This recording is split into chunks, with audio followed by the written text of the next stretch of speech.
footbeds and a blade profile for his style of play. Mr. Baranovich. Hey Adam, are my skates ready? Got him right here. Thanks, Adam.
At Source for Sports, we fit skates for everyone from first-timers to first-liners. These Source-exclusive Bauer Supreme Matrix skates are built for power and top-end speed. We actually just fit a pair for Baranovich. Whoa, these are for Baranovich? Baranovich? Baranovich? He needed specific footbeds and a blade profile for his style of play. Mr. Baranovich.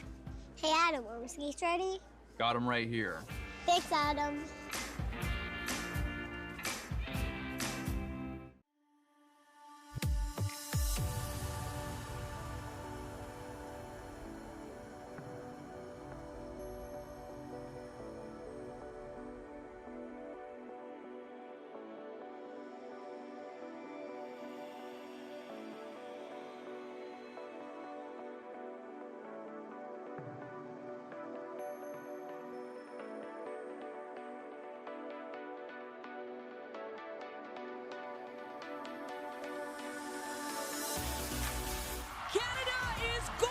Women's hockey is on the rise in Canada. They score! Don't miss the moment. Team Canada returns to the spotlight to defend gold. And fans across the country rise as one. The 2026 IIHF U18 Women's World Championship is coming to Cape Breton, January 10th to 18th. See the rise. Tickets are on sale now at hockeycanada.ca. At Source for Sports, we fit skates for everyone from first-timers to first-liners. These Source-exclusive Bauer Supreme Matrix skates are built for power and top-end speed. We actually just fit a pair for Baranovich. Whoa, these are for Baranovich? Baranovich? Baranovich? He needed specific footbeds and a blade profile for his style of play. Mr. Baranovich. Hey Adam, are my skates ready? Got him right here. Thanks, Adam. At the World Under-17 Hockey Challenge. The following presentation is brought to you by HN Live in partnership with Source for Sports. Through the turnstiles they come in the final round robin game of the Under-17 World Challenge. And what do we have for you in it? The greatest international rivalry in all of hockey continues. And first place and a battle for a spot in the semifinal has Canada Red at 1-0 against the arch rival, Team USA, also at 1-0. Good evening, everyone, and welcome to the Ruth Eastlink Community Center in Truro, Nova Scotia, where a fabulous crowd is gathering for this all-important tussle. And I think all you have to do if you're a hockey fan is go back to February when you think back to what occurred at the Four Nations face-off. When it's red and white against red, white, and blue in this sport, regardless of the age group, it is something special. And we expect another great chapter here tonight. Canada Red opened their tournament, their first of two round-robin games, with an impressive 8-4 victory 2 days ago against Team Finland, while the United States had to battle for every inch in a 4-3 shootout victory yesterday in a triumph over Finland. And as I mentioned, what's really crucial about this game is to the winner, it's an automatic berth in a Friday night semifinal game. Czechia booked their ticket earlier today despite an overtime setback at the hands of Sweden. Canada White will play in a quarterfinal game tomorrow. Canada, a couple of years ago, went from having 3 teams in this event down to 2. And it's paid dividends as Canada has won the last 2 U17 World Challenges, the last one coming 1 year ago in Sarnia, Ontario. As we are about to turn things over to our fine public address announcer here in Truro.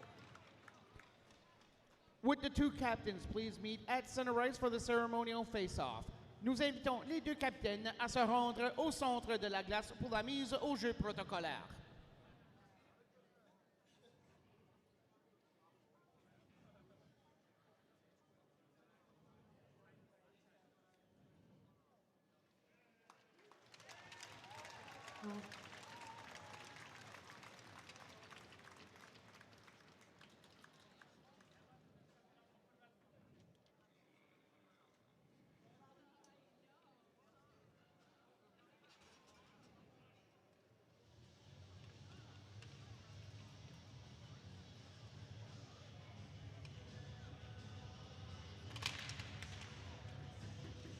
The customary stick tap, and we're now just moments away from puck drop. The United States and their national development team has won this competition on 6 different occasions. Only Team Ontario has won more with 8.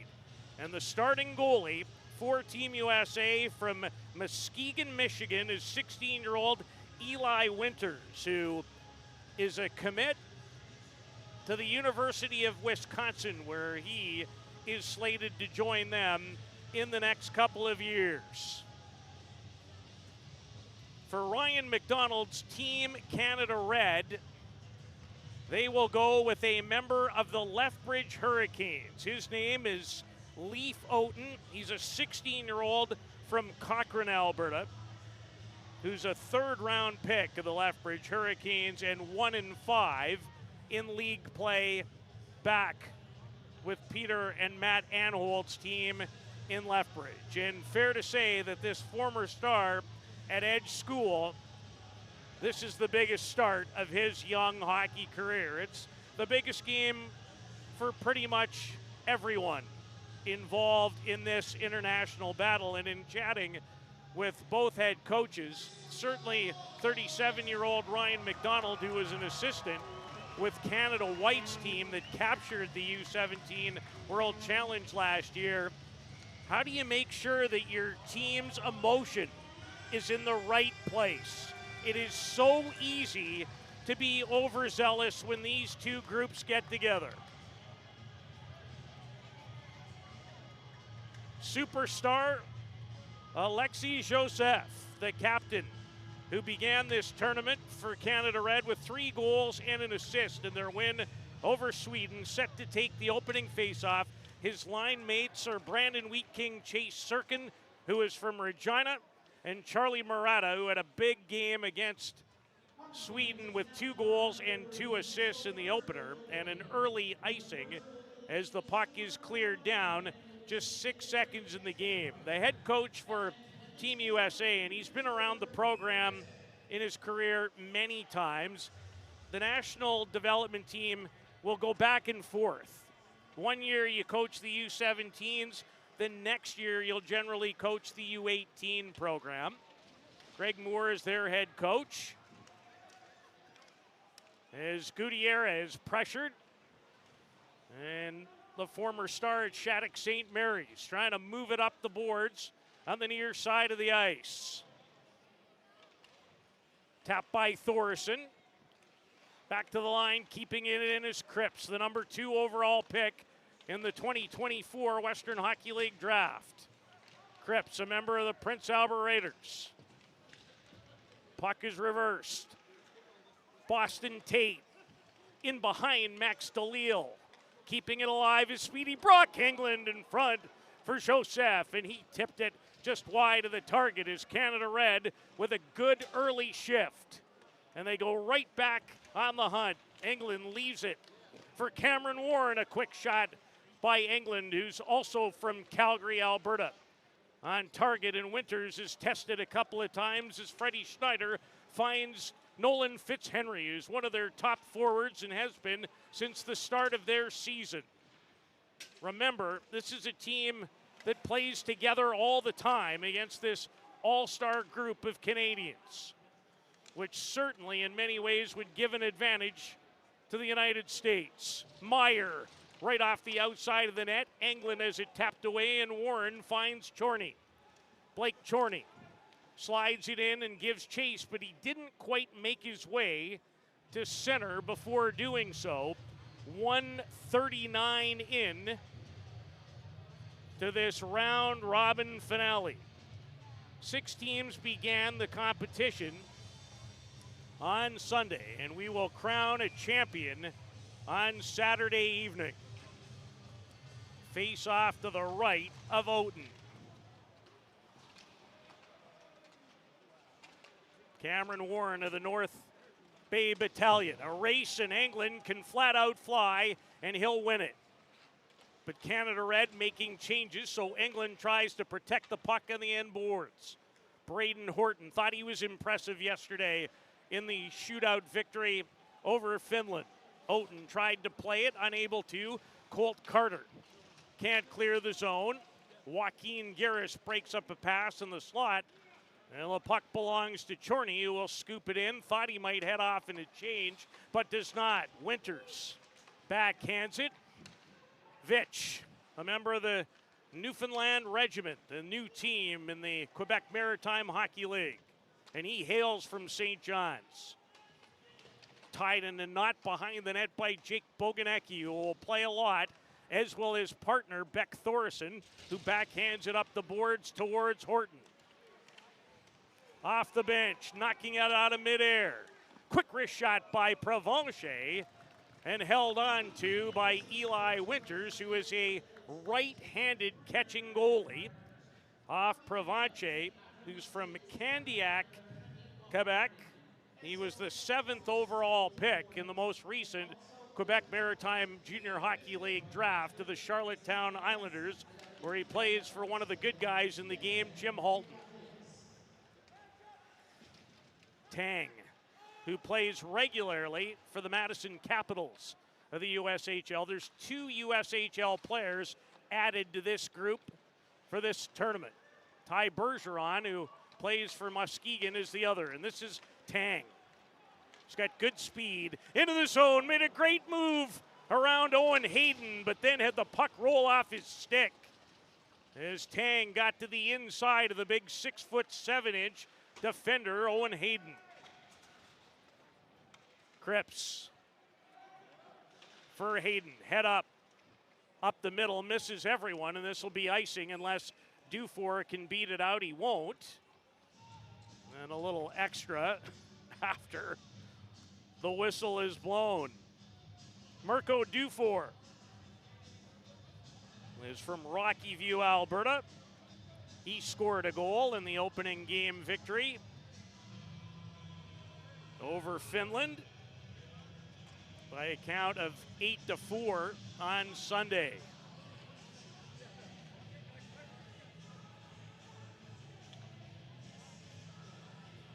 Freddie Schneider to take the draw for the United States. He's from Edina, Minnesota, a suburb of Minneapolis-St. Paul. Gutierrez finds Schneider, drops it off, cross ice, into the feet of Finnegan Sears. Towards Serkan, and he'll use his good speed to prevent an icing. Serkan, who had such a sensational year helping the Regina Pat Canadians last year to the TELUS Cup title, which you can watch on HN Live as well. And what a start number 11 has had this year for the Brandon Wheat Kings. He has already scored 12 goals. And really for Canada Red, to this point, with their one exhibition game and their one tournament game, has been the top group. Charlie Murata, Chase Serkin, and big 6'4" Alexis Joseph, who might be one of the best Quebec-born prospects to come along in a long time. Some would suggest maybe since a gentleman by the name of Vincent Lecavalier. Benjamin Geiger, watched by Murata, then ran into Joseph, forced it free as Murata played it right through the slot area, nobody home. Braden Willis, one of their top scorers. Carter Meyer, backhander, he scores! Carter Meyer, no mistake as he goes to the backhand, and he has his second of this event. And the United States, 4:33 into the opening period, strike first. Meyer has 10 points in regards to games, 14 of them that this USA team has played entering the event here in Truro. And you don't have to watch a lot of shifts to understand that number 43 from Winchester, Massachusetts, has plenty of skill to operate with. So Canada Red faces a deficit, something that they did not have to deal with in their triumph over Finland. Max DeLille will track it down in the United States zone. In behind England has a man, and Winters robs Cameron Warren from in tight. Great passing three-way, but Winters had an answer. Rocco Pelosi wheels in. He tests Lee Foten from a sharp angle. Boston Tate, a member of the Western League's Wenatchee Wild, plays it ahead to Warren. Warren carries in. Look to drop it. Now he's bodied off the puck, and Boganecki takes over. Finds Braden Horton, and Horton goes rink wide. Pelosi, nifty little move against Cripps, and he shot it off his stick and out of play. And the one thing that Ryan McDonald talked about in terms of dealing with this quality opponent in the United States is how well they play in transition. He talked to me before the game about their rush attack, which means you need to have people on the right side of the puck, and your ability, particularly your forward group, to track back when you don't have the puck is something to keep an eye on for Canada Red defensively in the game. Boganecki into it with Chorney away from the puck, and that grabbed the attention of many here. Great crowd has made its way into this Ruth Eastlink Community Center, and a penalty is upcoming, and maybe there will be more. When these two countries get together, it usually doesn't take a whole lot of time for the emotions to show themselves. As Benjamin Vitch, having no shortage of words with Carson Scott.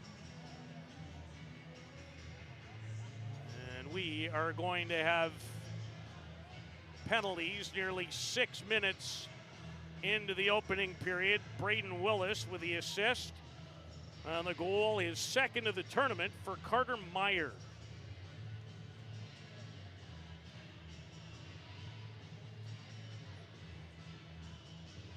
And Canada Red, who struggled in the penalty killing department against Finland, they gave up all 4 of their goals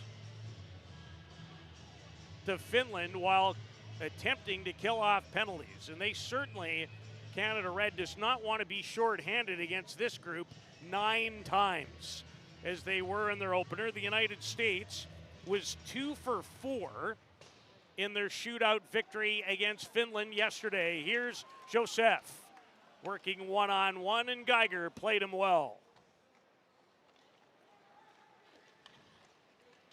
Into the feet of Freddie Schneider. Charlie Murata is there. Joseph ragging some important time off the penalty clock, and now back to regroup in his own zone is Kane Barch. His father is the coach of the Niagara Ice Dogs of the Ontario Hockey League and a longtime pro. Geiger. Cross ice on the power play for Sears. Finnegan Sears trying to send it down low into the corner. Geiger attempts to do the same. Boston Tate finds an opening and makes no mistake on the clear. The product of Estevan, Saskatchewan, had a chance to say hello to his dad, Andrew, before the game. There have not been a lot of players out of the actual community of Estevan that have made their way into games like this. Braden Pahal is one of the only players ever born in Estevan proper to make it into the NHL, a current member of the Calgary Flames. And Boston Tate looks like he's potentially on his way to that destination, but a long way to go to get there. And these games will tell you what it's like across the world. It's best against best. In fact, outside of one country that continues to not be performing in international events, the best players in this age group all here in Truro. Gutierrez, as the power play continues, has it back, looks for a shooting lane, dishes off as Fitzhenry is stopped on the short side by Lee Foten. Provencher wants to backhand it out of the zone, up the boards. Tapped out smartly by McLaughlin, a member of the Windsor Spitfires. Here's the goal getter. Carter Meyer back looking for more. Turning and twisting. That pass broken up belongs to Gutierrez. Braden Willis on target. They score! Again, it's Carter Meyer, who has his second of the game. Believe that will go in as a power play goal, and the United States off to a great beginning. As Carter Meyer has a pair, and they lead Canada Red by 2. Meyer has had one 2-goal performance earlier this year. It came against the Minnesota Mallards back on September the 13th. But this one a little more meaningful, I would think. So Greg Moore could not have scripted a better beginning. As nearly 8 minutes in, the United States in the driver's seat early. And again, back looking for more. Serkan intercepts in his own zone. Murata turning, he'll play it back down low towards Joseph, who takes a good jolt against Beck Thoresen. Murata. His shot blocked by Horton, who finds MacArthur, and he's content to slide it behind the net, where Colt Carter gives chase until he's stripped by Pelosi. We'll see how the Canadians respond to this early deficit. Serkan knocked away from him by Boganecki. And here's Fitzhenry again. Good lateral cut, and he absolutely whistled that puck. Showed great lateral agility to get to the middle of the rink and let it go. But zipped it out of play. Nolan Fitzhenry is from Andover, Minnesota, and he has 10 points during games against opponents from the North American Hockey League and the USHL, who this U.S. National Development Team has been playing prior to the event in Truro. So Carter Meyer with his second and third of the event have the United States off to a 2-0 beginning. Tang. Bergeron was unable to clear the zone, and Tang and Cameron Warren into it a little bit. There is Boston Tate, number 4, 3 assists so far this year with the Wenatchee Wild.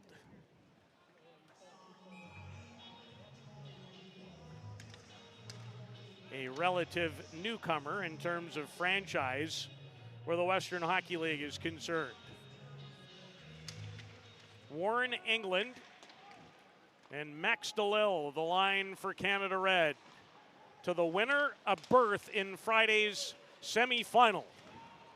So lots to play for. England with his speed darts away. Brock England toe drag and wonderfully defended by Scott. Into the seam, England, and he had room on the short side but shot it wide, and the puck must have made its way out of play. So a quality opportunity that time for Brock England, who's from Airdrie. He was the 11th overall pick of the Seattle Thunderbirds in the 2024 Western Hockey League draft. As the Western Hockey League drafts players 1 year earlier than the Ontario League and the Quebec Maritime Hockey League. And England already has 11 points in 12 games so far this year for Seattle. In fact, I had a chance to watch him on one of my scouting trips in a game recently in Kelowna, and he did not disappoint that night either. Winters out to play it.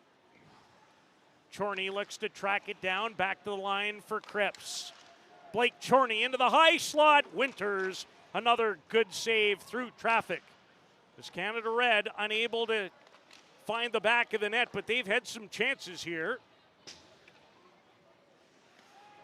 Norman keeps it in. Vitch. Winters. Vitch again. Knocks it down. Hit the goal post. Went to the backhand after going in behind the net. Penalty upcoming to the United States. Edgar.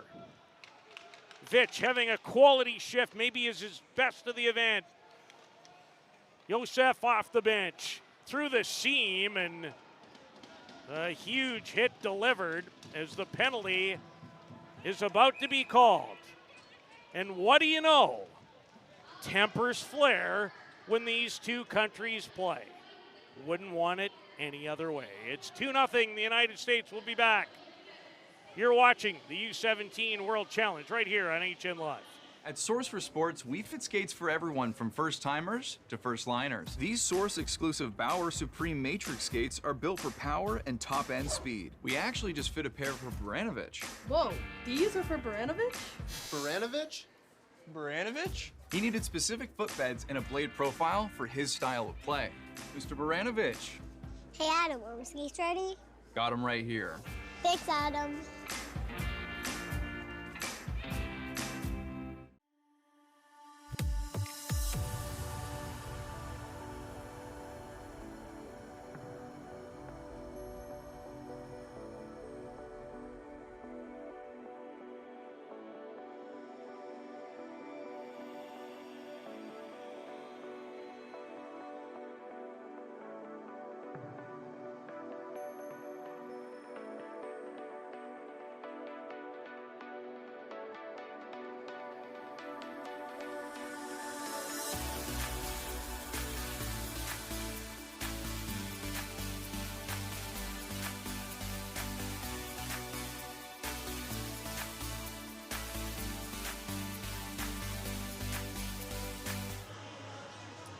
Canada Red trailing by 2, but will enjoy the power play. They were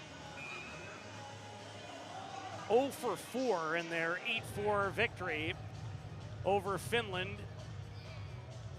on opening day, and they could definitely use one right here to try and turn the tide. Gets away from Cripps, and it's blown down as the puck made its way out of play. Beck Thorson, number 41 on defense, is the guilty party.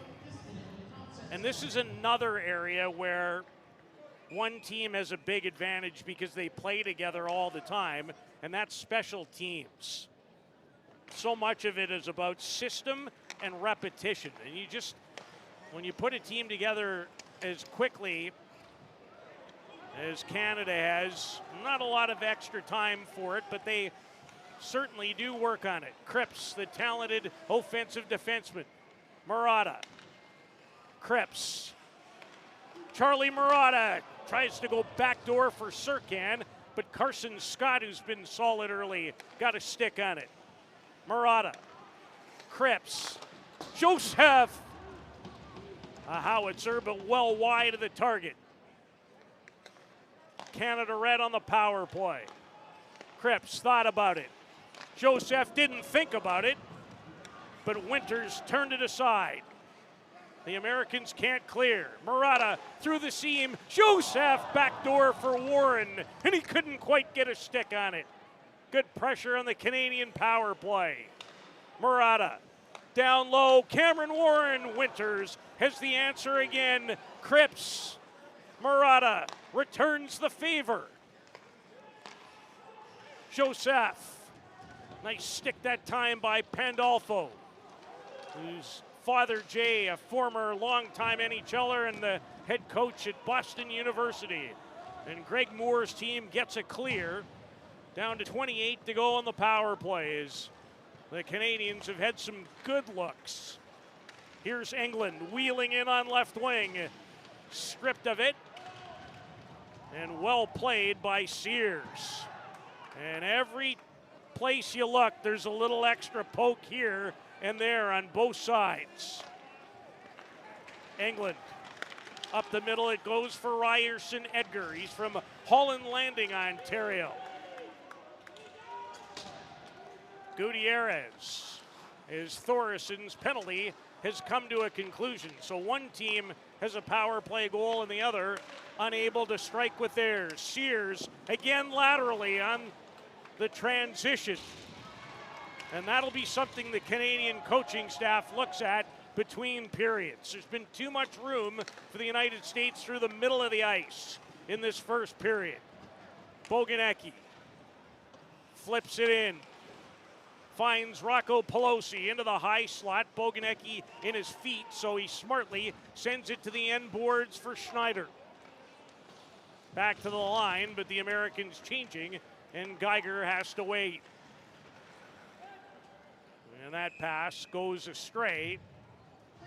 And a face-off will come back deep in the United States zone. And one of the early key players for them has been their goalie. Eli Winters has been rock solid to open this game. 6'3" and 185 pounds is Winter from Muskegon, Michigan. Home of the USHL's Muskegon Lumberjacks. The reigning USHL champs, in fact. Schneider knocks down Murata and spins away from him effectively. Murata trying to stay right with it. Got some help. Surkan, and that hit Schneider on its way through to the net. Canada's group on the cycle. Joaquin Garris to his partner. Peter Green, his wrister. Nobody seems to know where it is. Joseph into the slot. Kept free by Surkan. He's from Regina. Looked like Murata took a stick in the throat area. But he'll remain out there. He had 2 goals and 2 assists in the win over Finland, number 28. Is Ryan McDonald's team making changes. Carter Meyer, he's got both goals already tonight. In behind DeLille, and it's Fitzhenry who takes over. Nolan Fitzhenry steps away from Warren. Ahead it goes to Braden Willis. Nice touch pass. Meyer, the trailers. Fitzhenry. Oaten with a big save. File that one away.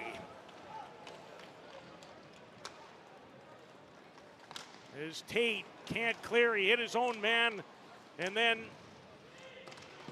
had his second and third blocked. Willis snaps it. Braden Willis from Gilbert, Arizona, who has been their top point getter, certainly coming in to this U17 World Challenge.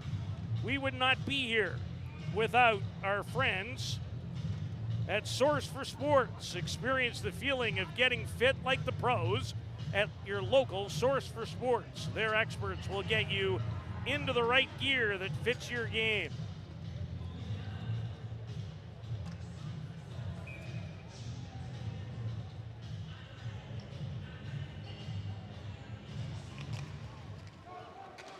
Thorson Vitch strips him. Benjamin Vitch. Rebound. And Chorney just chopped it over top of the net. Winters might have gotten a piece of that. So dogged determination that time by St. John's, Newfoundland. Benjamin Vitch, who's certainly made an impact in this opening period. Chorney went to the net for the rebound, and Winters, who stopped all 6 Canadian shots, again sharp, as Canada set to go back on the power play with 4:41 to go in this opening period. And again, they send out the likes of Alexei Joseph, Surkan, Murata, Cameron Warren, and the guy who will quarterback it is Brock Cripps, who's from Victoria, British Columbia. Murata into the corner for Warren, the former Toronto Junior Canadian. Cripps, Murata examines the situation. Cripps to Joseph. U.S. doing a nice job keeping the Canadians to the outside. Warren, sharp angle, Winters the save, and the clear, the length of the ice.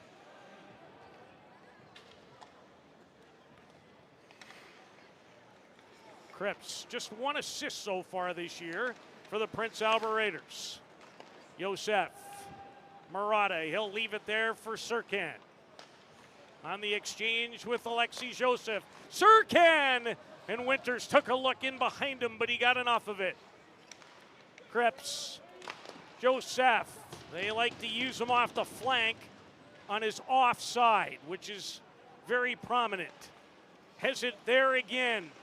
Down low, tipped in front, Warren. Winters stopped that too. Cripps to Murata.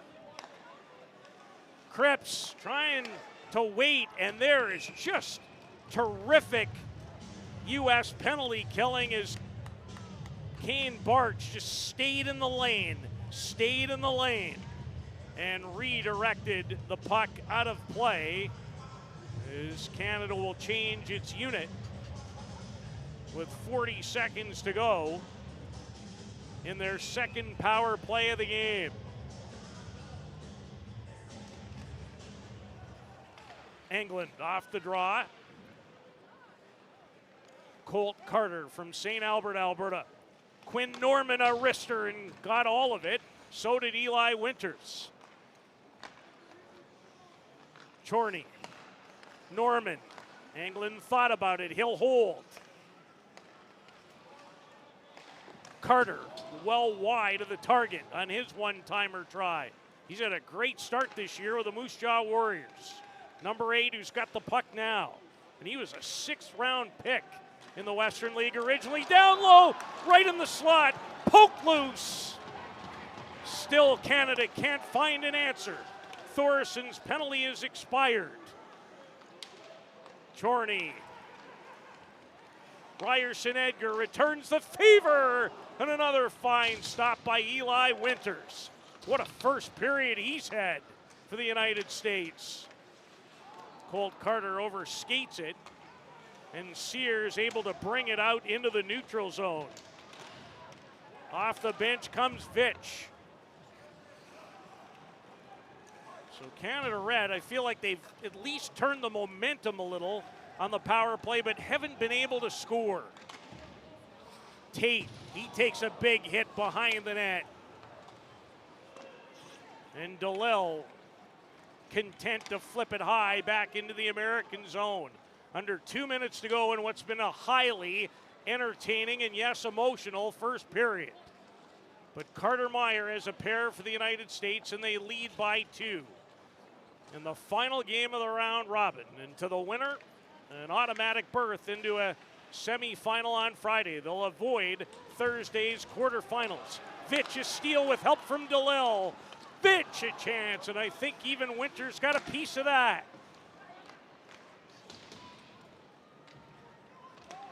McLaughlin to Boston Tate. His pass blocked up by Braden Willis, who set up the second goal of the game. Or make that the first goal of the game. Might have had a hand in the second one, too, when they look at it. Trips away from pressure into the skates of Surcan, but his pass gobbled up by Carter Meyer again with Freddie Schneider. He can fly. Meyer for a hat trick, and Oten denied him. Easton Johnson, who scored against Finland, turned aside by the blocker of Oten. Johnson keeps it alive. Schneider, Meyer! And Oten took a peek, but he's got it. And so far, Canada Red has had a tough time finding an answer for the line of Meyer, Willis, and Nolan Fitzhenry. Scored the 2 goals, and they have been dangerous, but it looks like Mr. Meyer was a little overzealous after he was foiled on another hat trick attempt. So Canada Red, late in the period, headed back to the power play. Now, power plays are great, but only great if you can capitalize. And I would suggest as big a story as Carter Meyer has been, Eli Winters has been right in the ballpark, the American goalie.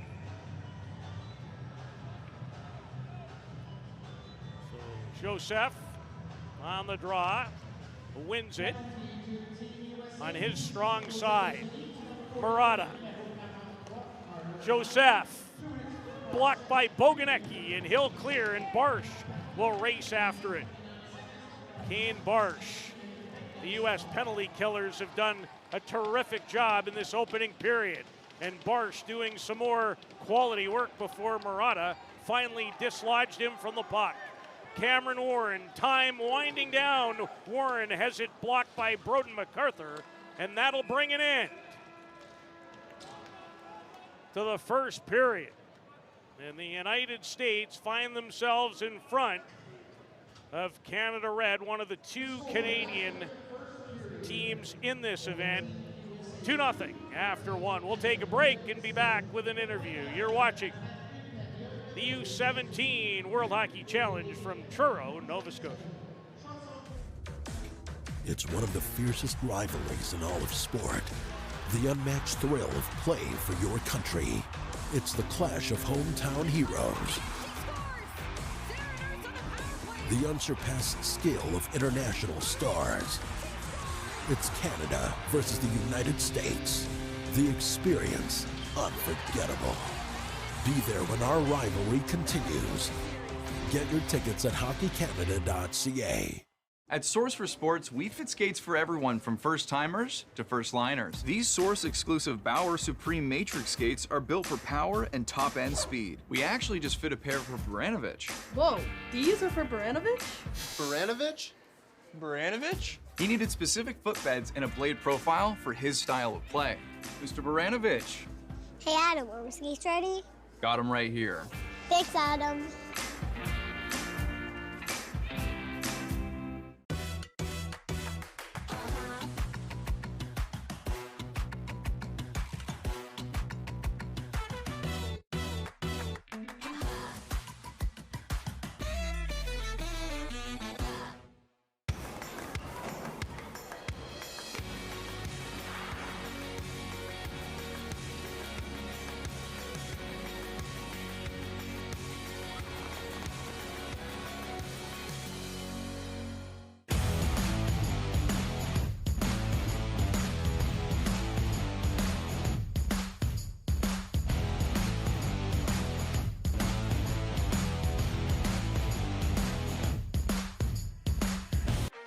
Join the fans of Canada's game across the country and around the world and be a Hockey Canada insider.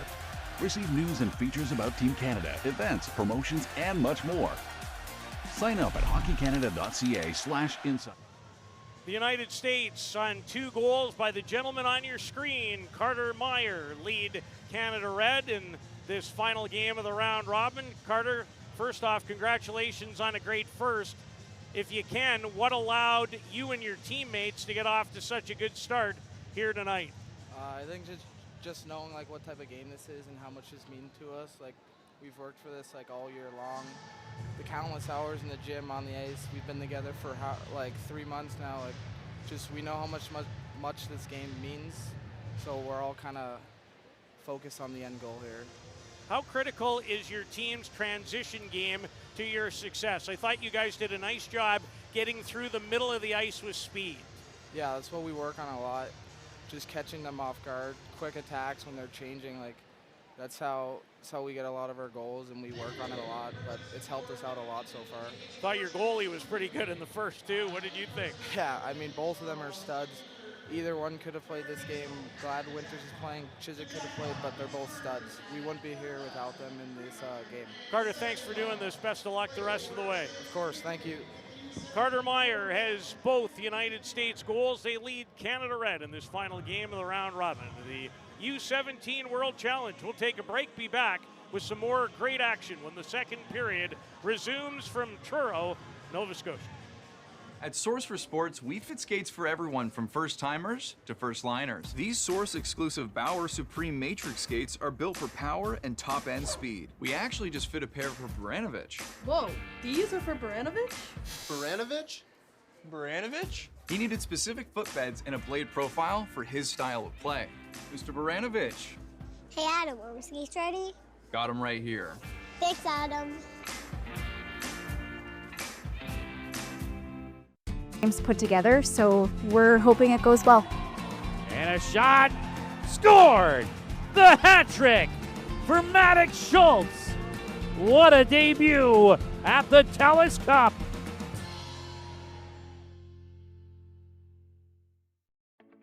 I grew up playing minor hockey at Killarney. I was about, I think, 8 or 9 years old when I first started, and I instantly fell in love with goaltending because of the gear. The helmets, the pads, I was in. So I think it was one ice time before I went in net. I just loved it. I struggled, as you can imagine, as being a goaltender in my first time with all that gear, but it was an amazing experience and one that just drew me in. I'd met some amazing coaches, some coaches that really inspired me and helped develop me. Through those experiences, I was able to, accomplish a few things like get into the BC Best Ever program and play for the BC Winter Games and do some pretty cool stuff that way. After coming back from university, I got into a job, just everyday life, got into it. But I felt like I lost a part of myself. I think a lot of athletes kind of go through that when things come to an end.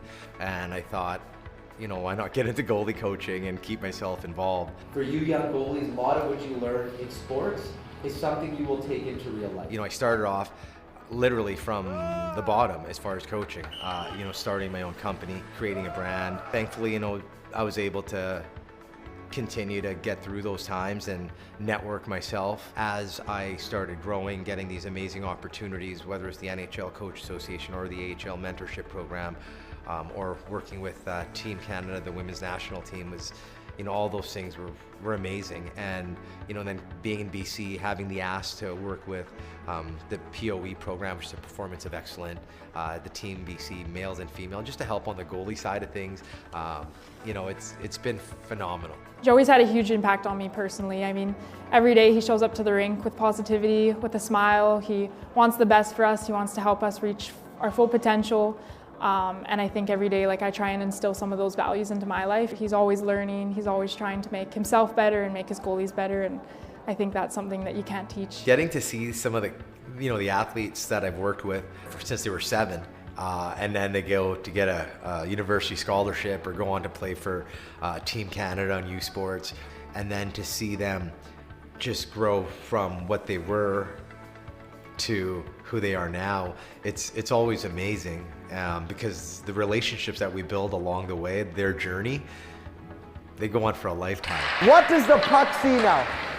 The whole net. You got it. His positivity and his personality. I think bringing a really awesome personality into coaching really helps self-confidence for a goaltender. As the goaltender goes on, he plays more games, getting to higher level stuff.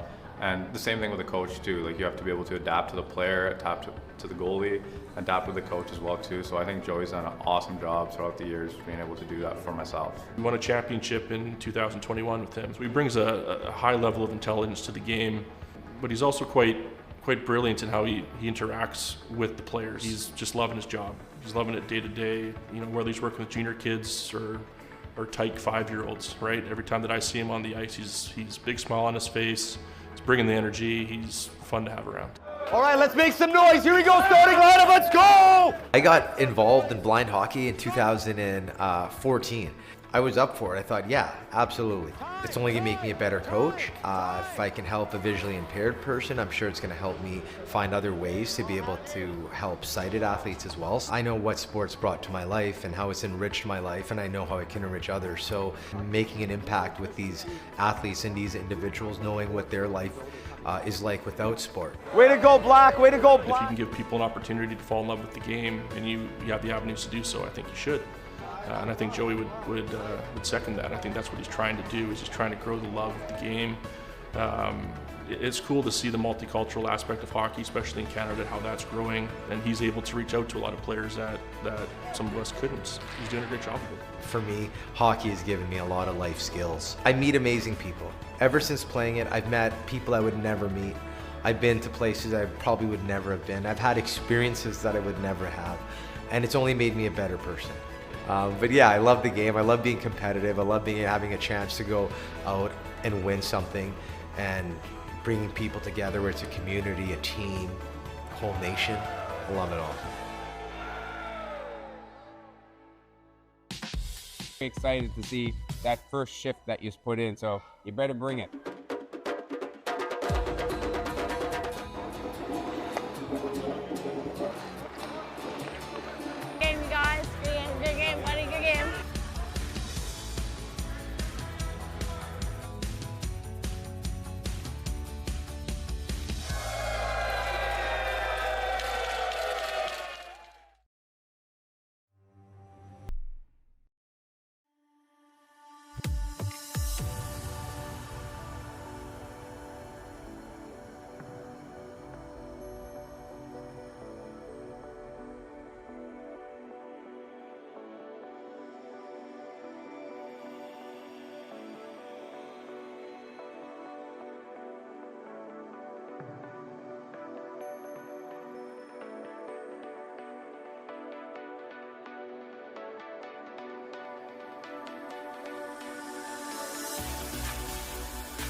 USA leading Canada Red in the final game of the round robin in this 2025 U17 World Hockey Challenge.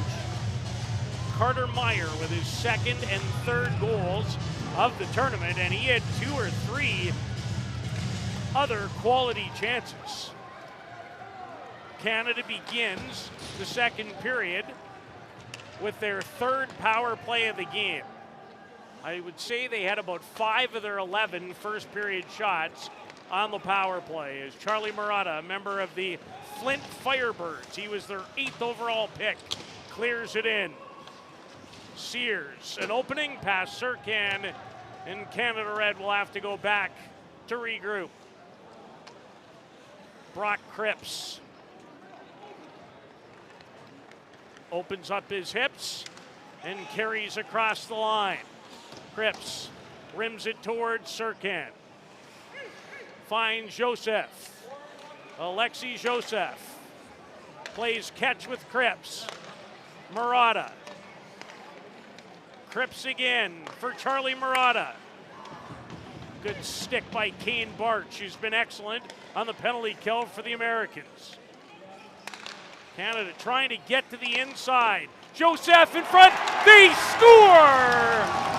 Cameron Warren on the power play, and exactly what Canada Red was looking for.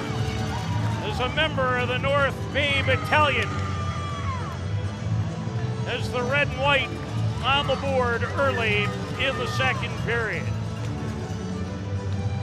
Joseph will draw one of the assists that was a very similar looking sequence to a couple of other power plays. This time, though, Canada was able to get to a loose puck in the crease area, and Cameron Warren made no mistake.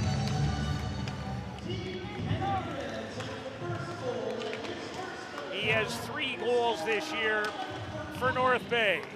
First here in Truro, and has his team and his country right back in it. Braden Willis chips and chases. Backhand pass. Chorney is there defensively. Colt Carter. He'll chip and chase. The Moose Jaw Warrior defenseman, who already has 12 points as a 16-year-old in 14 games. Vitch on target. Kicked away by Winters. Colt Carter let it go, and Winters stopped that too, as Canada trying to keep the momentum after the early goal by Cameron Warren. Chorney turned it over.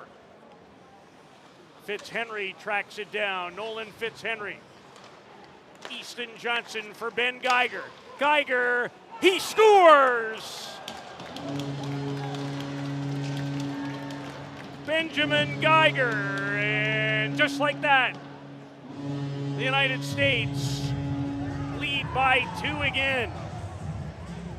As Geiger accepted a pass, walked near the top of the circle. Leaf Oaten's vision somewhat impaired.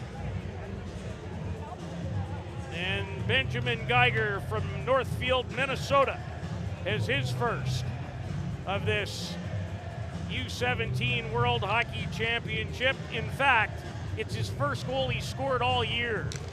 Did not have a point this season with the U.S. development team entering the tournament in Truro.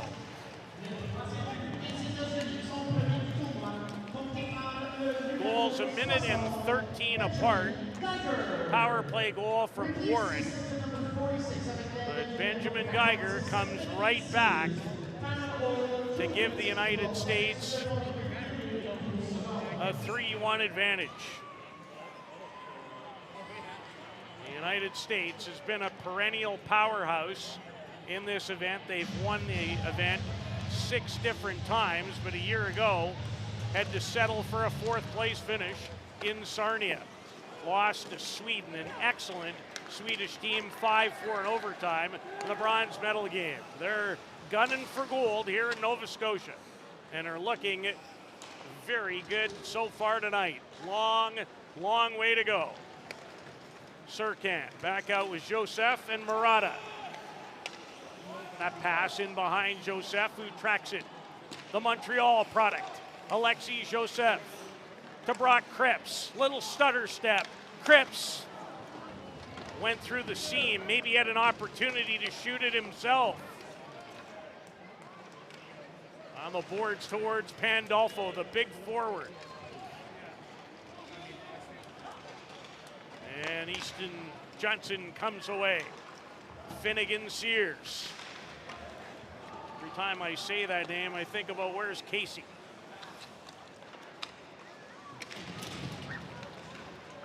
McLaughlin with some speed. He scampers in. Loic Garapi. Garapi centered it right through the crease.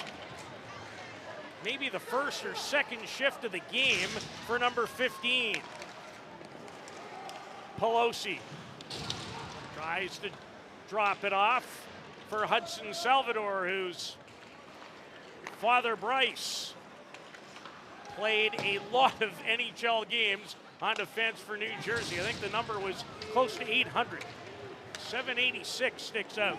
McLaughlin, his pass gobbled up in front.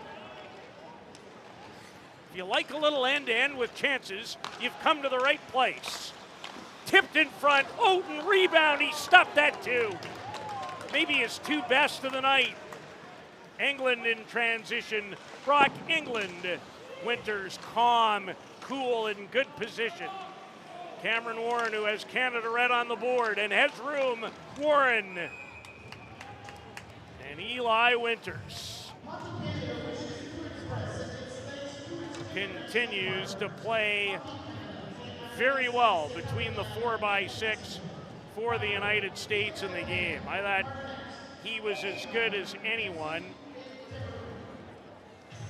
in the opening period.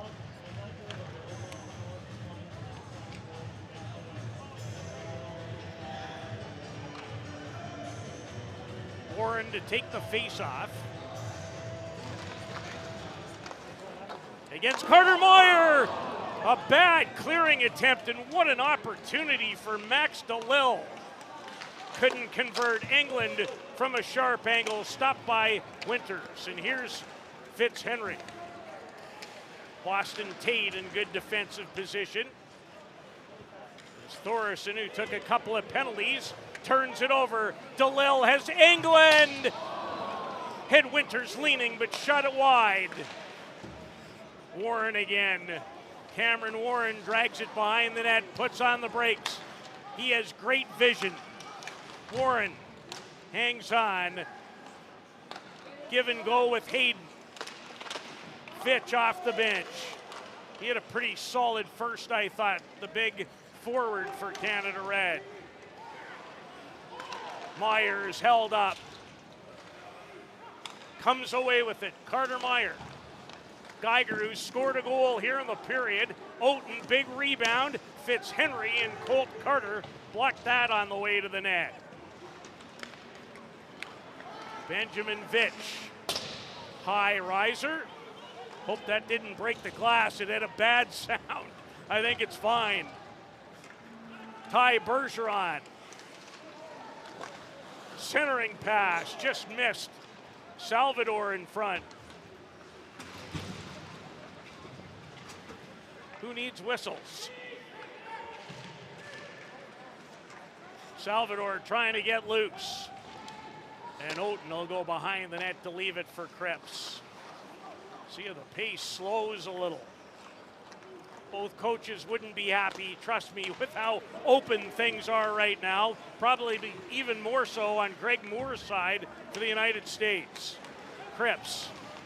The one thing the U.S. has done very well 5-on-5 is defend the middle of the rink, especially in their own zone. They've been good in that area they call the house.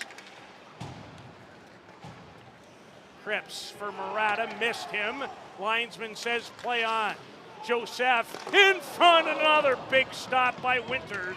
This one off of Chase Serkan from close range. And carried in on the offside 7 minutes into this second period. Earlier today, if you missed it, it was Sweden downing Czechia in overtime, which actually had all three teams in that grouping with a win. But you get 3 points for a regulation win. Canada White ended up second. Czechia with a regulation win and the 1 point finished first. They're in the semifinal on Friday, and the Czechs have brought themselves a fine group to Nova Scotia. Not as good today, I didn't think, as they were last night in their win over Canada White. But they got enough done to make sure they finished first in the group. So Canada White will take on Finland in one of 2 quarterfinals here on Thursday. There'll be a day off tomorrow. And Sweden awaits the loser of this game in terms of who they will play. The winner of this game joins Czechia into a semifinal here on Friday. Gold and bronze slated for Saturday at the Rath Eastlink Community Center, and it's a dynamite building. Tonight they're watching a pretty fair game between these two arch rivals. Peter Green, good strength. As a member of the Brampton Steelhead, shoots it in deep. Green's gonna pinch and throw his weight around. As Murata sends it in on the right-handed catching Winters. Barch has a man in front. Broken up, and here's DeLille for Chase Surkan. Trying to feed it through for Joseph. And off the stick is Joseph into it with Rocco Pelosi. Doesn't sound like an individual with New Jersey ties at all. Rocco Pelosi.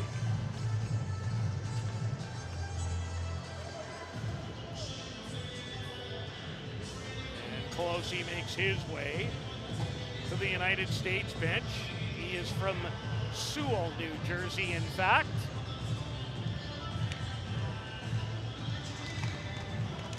Cameron Warren back out with Max DeLille and Brock England for Canada.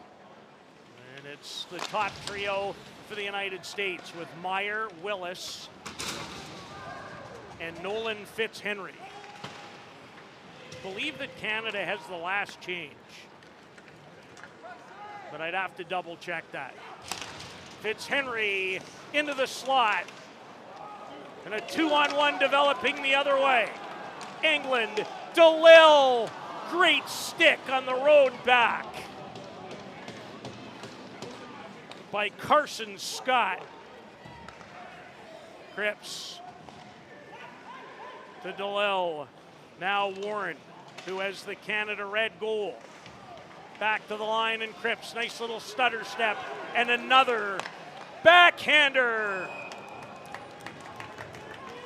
off the stick of Loic Garapi, who's been noticeable in a couple of shifts here in the second.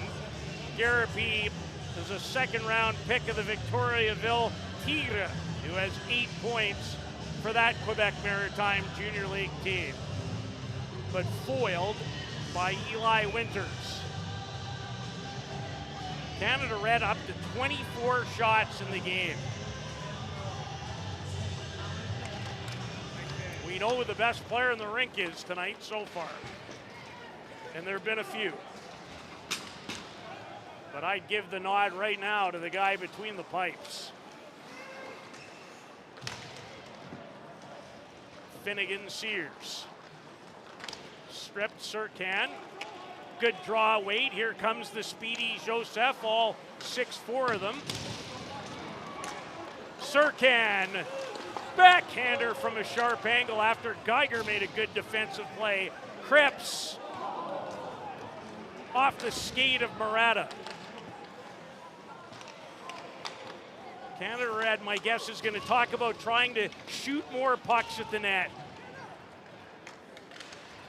Not that they don't have a lot of shots, but they've passed up some good opportunities looking for that higher end play. Despite the fact that the two teams have traded goals in the period, Canada Red has taken this game over territorially, but still find themselves in arrears, trailing by 2.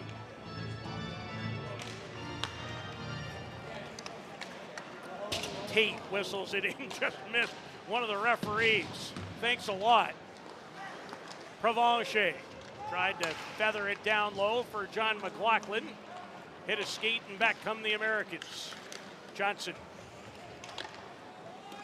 Houghton thought about maybe playing it, but elects to hang on. Lee Houghton, 6'2" and 195-pound member of the Lethbridge Hurricanes, who hails from Cochrane, Alberta.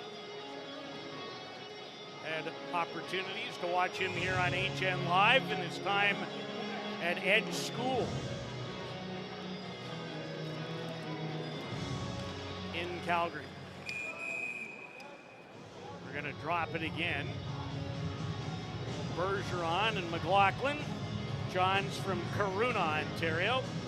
It's a first-round pick, 21st overall to the Windsor Spitfires.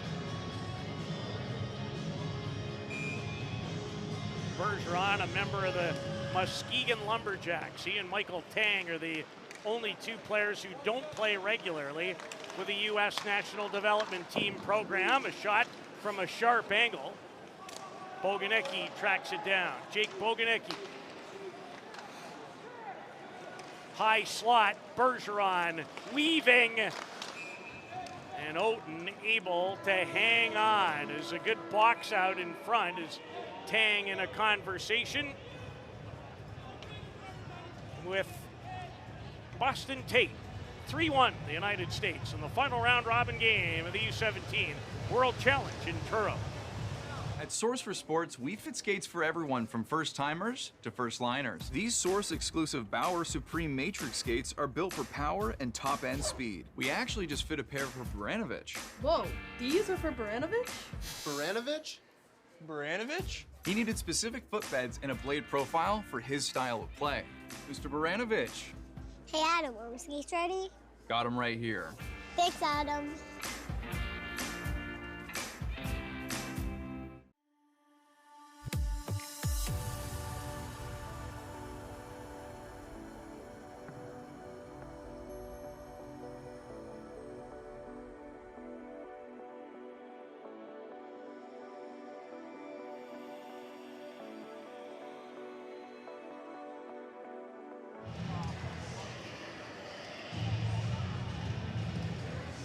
Goaltender Eli Winters. 24 saves already in the game. He is committed to the University of Wisconsin. And I think he's been the #1 difference maker in the game. He looks very calm and poised, in good position. Got a great frame at 6'3". Been very impressed with number 31 in the United States goal. And the Canadians have really tested him in the second period. Cameron Warren scored on an early power play goal for Canada Red, but literally 1:13 later, Benjamin Geiger answered to restore the 2-goal advantage. Ryerson Edgar, the outlet for Chorney. Edgar one-hands it towards Vitch. Benjamin Vitch lifted a stick, intercepted by Boganecki, but kept in at the line by Quinn Norman. He was the 6th overall pick in the Quebec Maritime Junior League draft in June. He's from Conception Bay, Newfoundland. Edgar puts on the brakes, then takes a significant hit as Pelosi nearly got free in the middle of the rink before Chorney backhands it in, and Canada Red making changes. Peter Green steps into Barch, and offside is the call as Green, that's a second time in the period he's stepped up on somebody. The 5'11" defender from Toronto, a member of the Brampton Steelheads, who has a couple of points with that Ontario Hockey League team this year. He was a big part of one of the best U16 teams in the Greater Toronto Hockey League last year, the Don Mills Flyers. And they're well represented on the Canadian teams. Canada White and Canada Red. Canada White knows they'll have to play a quarterfinal Thursday. Red would like to avoid it, but they've got work to do. DeLille. Once again, not a lot of traffic. The U.S. has done a nice job of boxing out and giving their fine goaltender good looks at original shots. What a fabulous crowd that's assembled here tonight in Truro. Certainly the best one of the tournament to date. May change about Saturday night if it's one of the Canadian teams against the United States again. Cripps Played a lot of his hockey at St. George School out in the Vancouver area. Now, a member of the Prince Albert Raiders. Assist in the tournament, has 6 assists with the Raiders, and the U.S. is going back to the penalty box. Maybe 2 guys are. 2 guys are. Joseph is going, and so is Broden MacArthur, who is from San Antonio, Texas. And that's one of the reasons the United States has taken the game of hockey in their country to a new level.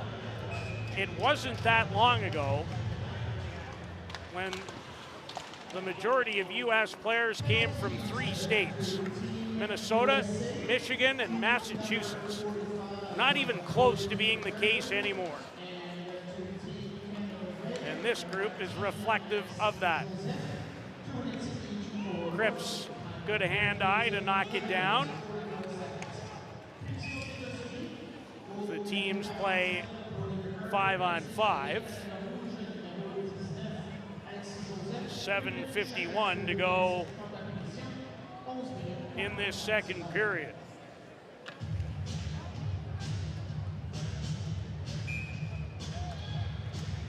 Leif Outen has made 17 saves in the Canada Red net. Can he shut the door? Johnson to Geiger, who has a second period goal, his first goal period of the season. Englund through his legs. Warren had a great chance, but shot it just wide. Brock Englund dangerous most of the night, as he is most nights. Barsh again in a shooting lane as Pelosi comes together with Boston Tate. As Cameron Warren, who has the Canadian goal, just slung one wide. Cripps trying to dipsy doodle his way into the zone, but too many white jerseys as Englund will backhand it deep and head off on a change.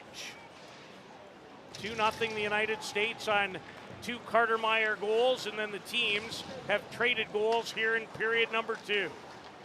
Loic Garapi ran into Salvador, and the net has been dislodged as Joaquin Garris from Calgary. I've been watching this young man since he was a 13-year-old member of the Edge School U15 prep team. Joaquin is a member of the Kamloops Blazers, where he was a second-round pick in 2024.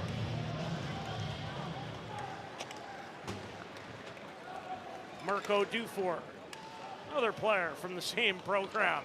A few guys from the Edge here tonight, too. Right now, if you're a Canadian fan, you're on the Edge. Bergeron with Salvador and Tang.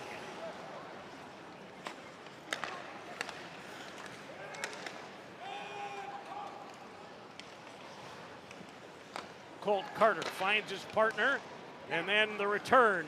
He weaves through center to John McLaughlin. McLaughlin off the shoulder of Garapi, bouncing in front. Again, it's in the crease area, and again, the Americans find a way to clear it out of there.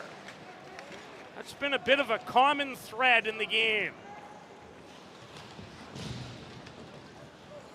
And the one thing, if you're Canada, just keep playing. Hard not to get frustrated sometimes, but frustration usually leads to missed assignments.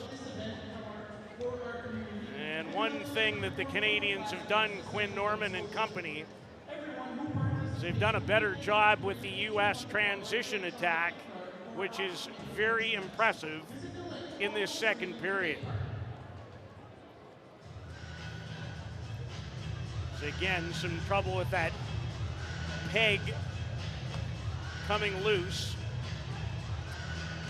to the left of Canadian Red goaltender Leif Outen.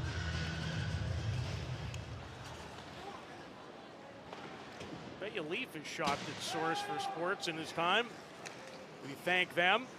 Our great new major sponsor, and Quinn Norman's going to the penalty box. And the U.S., I believe, headed to their second power play. The first power play, I don't think, resulted in a power play goal, but it came literally, had to be literally a second or two after the Canadian penalty had expired. So a great opportunity for the U.S. to extend their advantage.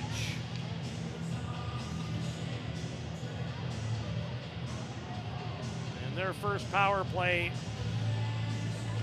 looked very impressive. Gutierrez down low for Carter Meyer. Tate hit his own man and then knocked out of the air by Cripps. Pandolfo was left all alone in front, but the pass in his skates. And the Canadians able to clear it all 200 feet down the ice. Gutierrez drops it for Nolan Fitzhenry. He's got great speed. Tries to go back to the line. Chopping at it is Cripps. Has his stick lifted. Fitzhenry and Gutierrez. Fitzhenry, Gutierrez, wrist shot. Big Pandolfo in front of the net. Nice challenge by Murata. Knocked off his stick and the Canadians can't clear. As Carter Meyer shovels it right through the crease looking for his third of the game. Fitzhenry, wristed, Oaten a big save. Broken up by Alexei Joseph. Does he have enough to get free? Joseph, is there going to be a penalty shot? Yes, there is.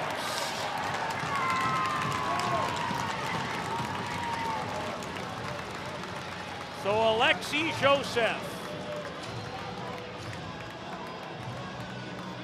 the #1 overall pick in the June Quebec Maritime Junior League draft, and arguably as gifted a 2009 born player as there is in all of Canada. 3 goals in the opening game win and an assist against the Finns.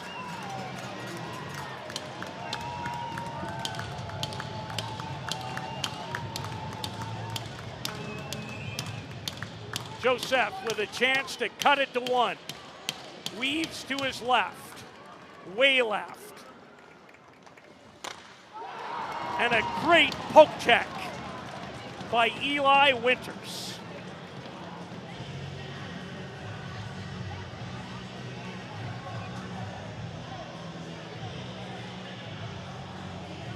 Still 40 seconds left in a U.S. power play.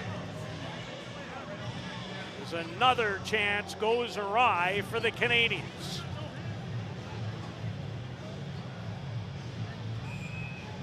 Brock England out on the penalty kill.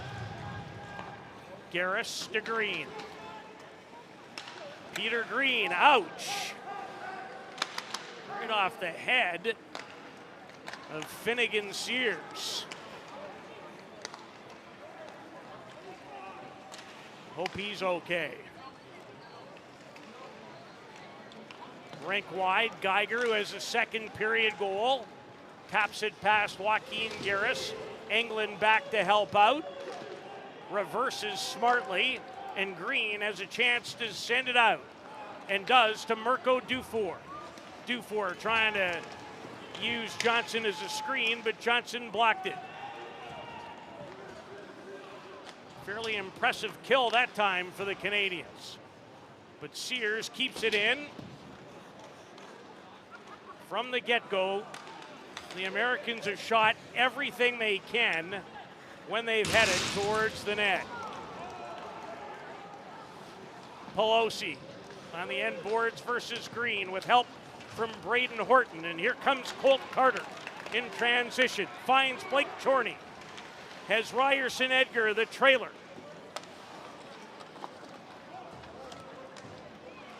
Off the glass. Colt Carter can't keep it in. Here's Pelosi. Rocco Pelosi, and a nice shot block in the lane for Boston Tate.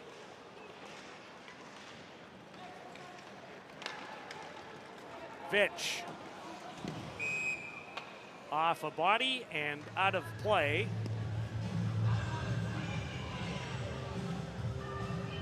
All our coverage here in Truro brought to you by our great friends at Source for Sports. Experience the feeling of getting fit like the pros at your local Source for Sports. Their experts will get you into the right gear that fits your game.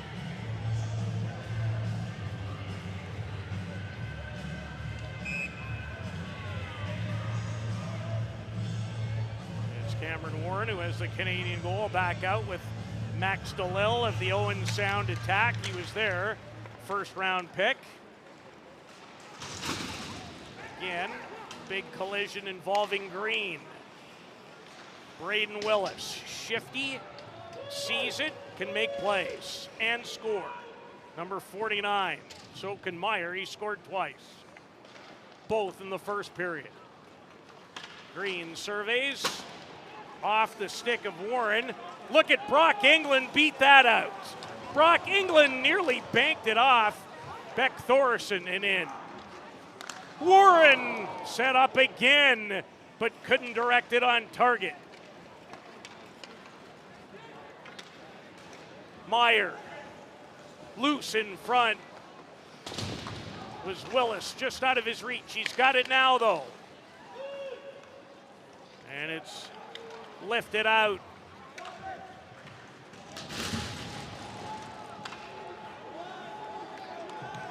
Nearly too many men.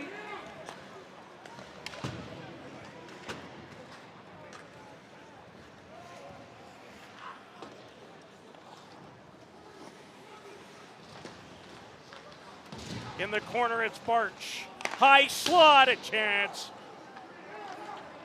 Off a leg. A good blast from Braden Horton.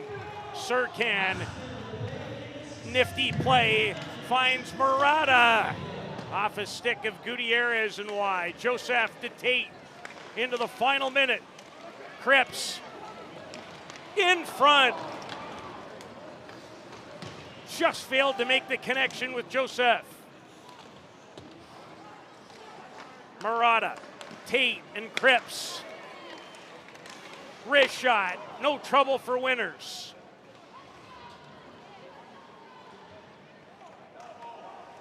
Serkan, rink wide for Tate. Looking for a shooting lane. Cripps to the middle again, and the reach back. How many pucks has Kane Barch blocked in this game? Son of a coach, and it looks like it in this game. He has been everywhere. It's Canada Red with a 30-22 shot advantage, but not where it matters. Trail by 2. 2 goals early in this period. 2:12 in for one for each side, and nothing after that, but not without opportunity, including a penalty shot stopped by Eli Winters.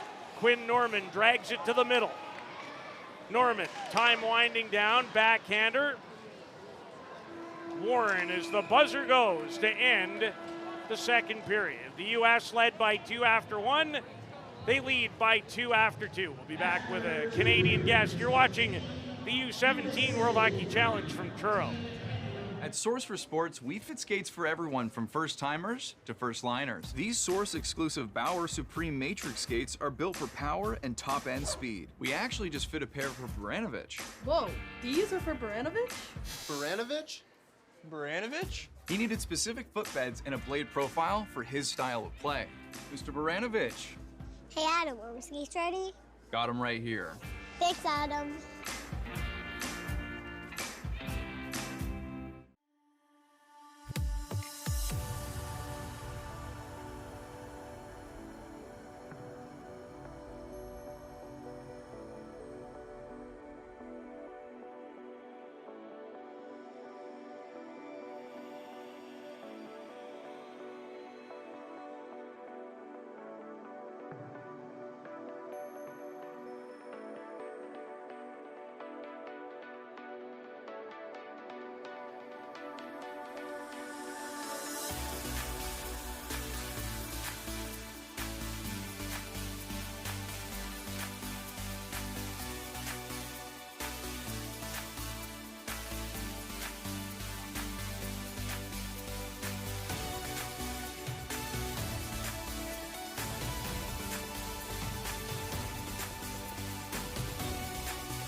The United States leads Canada Red in this final game of the round robin here at the U17 World Challenge. We're joined by Canadian forward Mirko Dufour. And Mirko, it is not like your team has not had quality opportunities in the game. What can maybe change a little bit to find a couple more pucks past Eli Winters? Yeah, I know. I think we're doing good, but just keep getting putts on net and it will eventually come. Is it about getting more bodies and more traffic, do you think, in the third? Yeah, for sure. We need to get guys there and second and third opportunities, and I think it will go in. And my last one for you is, what's it like to be wearing the Canadian jersey in this event for you? Yeah, it means a lot. Obviously, been watching them my whole life, and it's such an honor, and I'm very humbled to be doing it. Mirko, I've enjoyed watching you over the years at the Edge and other places. Thanks for taking time out. Yeah, no problem. Thank you. Mirko Dufour, the Everett Silvertips from Rocky View, Alberta. He and his Canadian teammates trail 3-1, but still one period remaining here in the final round robin game of the U17 World Hockey Challenge in Nova Scotia. We'll bring it to you in about 15 minutes time. It's one of the fiercest rivalries in all of sport. The unmatched thrill of playing for your country. It's the clash of hometown heroes. The unsurpassed skill of international stars. It's Canada versus the United States. The experience unforgettable. Be there when our rivalry continues. Get your tickets at hockeycanada.ca. At Source for Sports, we fit skates for everyone from first-timers to first-liners. These Source-exclusive Bauer Supreme Matrix skates are built for power and top-end speed. We actually just fit a pair for Baranovich. Whoa, these are for Baranovich? Baranovich? Baranovich? He needed specific footbeds and a blade profile for his style of play. Mr. Baranovich. Hey Adam, are my skates ready? Got him right here. Thanks, Adam.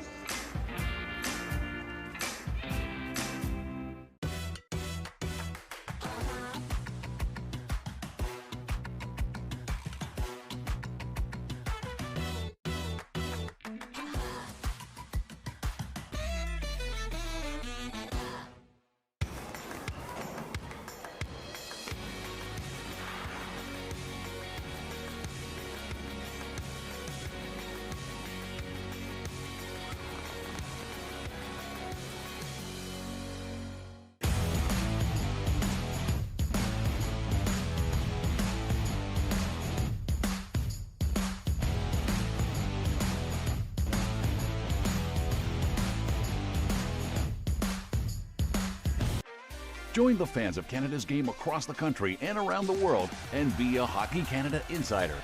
Receive news and features about Team Canada, events, promotions, and much more. Sign up at hockeycanada.ca/insider.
At Source for Sports, we fit skates for everyone from first-timers to first-liners. These Source-exclusive Bauer Supreme Matrix skates are built for power and top-end speed. We actually just fit a pair for Baranovich. Whoa, these are for Baranovich?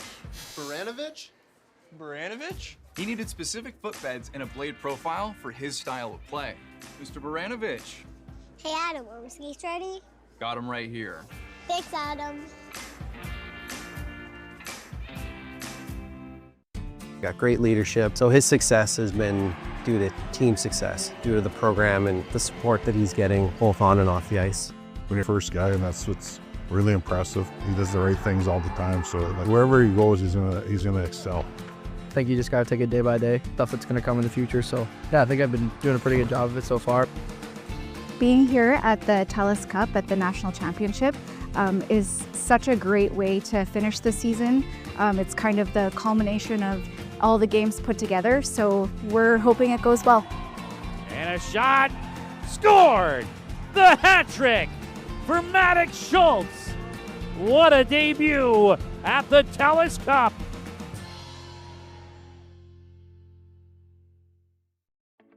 I grew up playing minor hockey at Killarney. I was about, I think, 8 or 9 years old when I first started, and I instantly fell in love with goaltending because of the gear, the helmets, the pads. I was in, so I think it was one ice time before I went in net. I just loved it. I struggled, as you can imagine, as being a goaltender in my first time with all that gear, but it was an amazing experience and one that just drew me in. I'd met some amazing coaches, some coaches that really inspired me and helped develop me. Through those experiences, I was able to, accomplish a few things, like get into the BC Best Ever program and play for the BC Winter Games and do some pretty cool stuff that way. After coming back from university, I got into a job, just everyday life, got into it. But I felt like I lost a part of myself. I think a lot of athletes kind of go through that when things come to an end. And I thought, why not get into goalie coaching and keep myself involved? For you young goalies, a lot of what you learn in sports is something you will take into real life. I started off literally from the bottom as far as coaching, starting my own company, creating a brand. Thankfully, I was able to continue to get through those times and network myself as I started growing, getting these amazing opportunities, whether it's the NHL Coach Association or the AHL Mentorship Program, or working with Team Canada, the women's national team was, all those things were amazing. And, then being in BC, having the ask to work with the POE program, which is the Performance of Excellence, the Team BC, males and female, just to help on the goalie side of things, it's been phenomenal. Joey's had a huge impact on me personally. I mean, every day he shows up to the rink with positivity, with a smile. He wants the best for us. He wants to help us reach our full potential. And I think every day, I try and instill some of those values into my life. He's always learning. He's always trying to make himself better and make his goalies better. And I think that's something that you can't teach. Getting to see some of the, the athletes that I've worked with since they were 7, and then they go to get a university scholarship or go on to play for Team Canada on U Sports, and then to see them just grow from what they were to who they are now, it's always amazing, because the relationships that we build along the way, their journey, they go on for a lifetime. What does the puck see now? The whole net. You got it. His positivity and his personality. I think bringing a really awesome personality into coaching really helps self-confidence for a goaltender. As the goaltender goes on, he plays more games, getting to higher level stuff. And the same thing with the coach too. You have to be able to adapt to the player, adapt to the goalie, adapt with the coach as well too. So I think Joey's done an awesome job throughout the years being able to do that for myself. We won a championship in 2021 with him. So he brings a high level of intelligence to the game, but he's also quite brilliant in how he interacts with the players. He's just loving his job. He's loving it day to day. Whether he's working with junior kids or tyke 5-year-olds, right? Every time that I see him on the ice, he's big smile on his face. He's bringing the energy. He's fun to have around. All right, let's make some noise. Here we go, starting lineup, let's go! I got involved in blind hockey in 2014. I was up for it. I thought, yeah, absolutely. It's only going to make me a better coach. If I can help a visually impaired person, I'm sure it's going to help me find other ways to be able to help sighted athletes as well. I know what sports brought to my life and how it's enriched my life, and I know how it can enrich others. So making an impact with these athletes and these individuals, knowing what their life is like without sport. Way to go, Black! Way to go, Black! If you can give people an opportunity to fall in love with the game and you have the avenues to do so, I think you should. And I think Joey would second that. I think that's what he's trying to do, is he's trying to grow the love of the game. It's cool to see the multicultural aspect of hockey, especially in Canada, how that's growing. And he's able to reach out to a lot of players that some of us couldn't. He's doing a great job of it. For me, hockey has given me a lot of life skills. I meet amazing people. Ever since playing it, I've met people I would never meet. I've been to places I probably would never have been. I've had experiences that I would never have. And it's only made me a better person. But yeah, I love the game. I love being competitive. I love having a chance to go out and win something and bringing people together where it's a community, a team, a whole nation. I love it all. Dana, we're very excited to see that first shift that you put in, so you better bring it.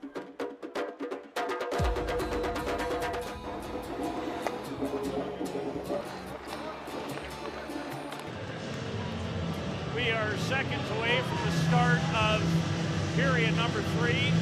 Canada Red, their captain, their leader, Alexei Joseph, who had 3 goals and an assist in Canada Red's opening game win over Finland, has been around it tonight, including a shot when he was one-on-one with a goal from center ice. He had a penalty shot in the second, but goaltender,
our apologies for some technical difficulties. We are back 24 seconds into this third period.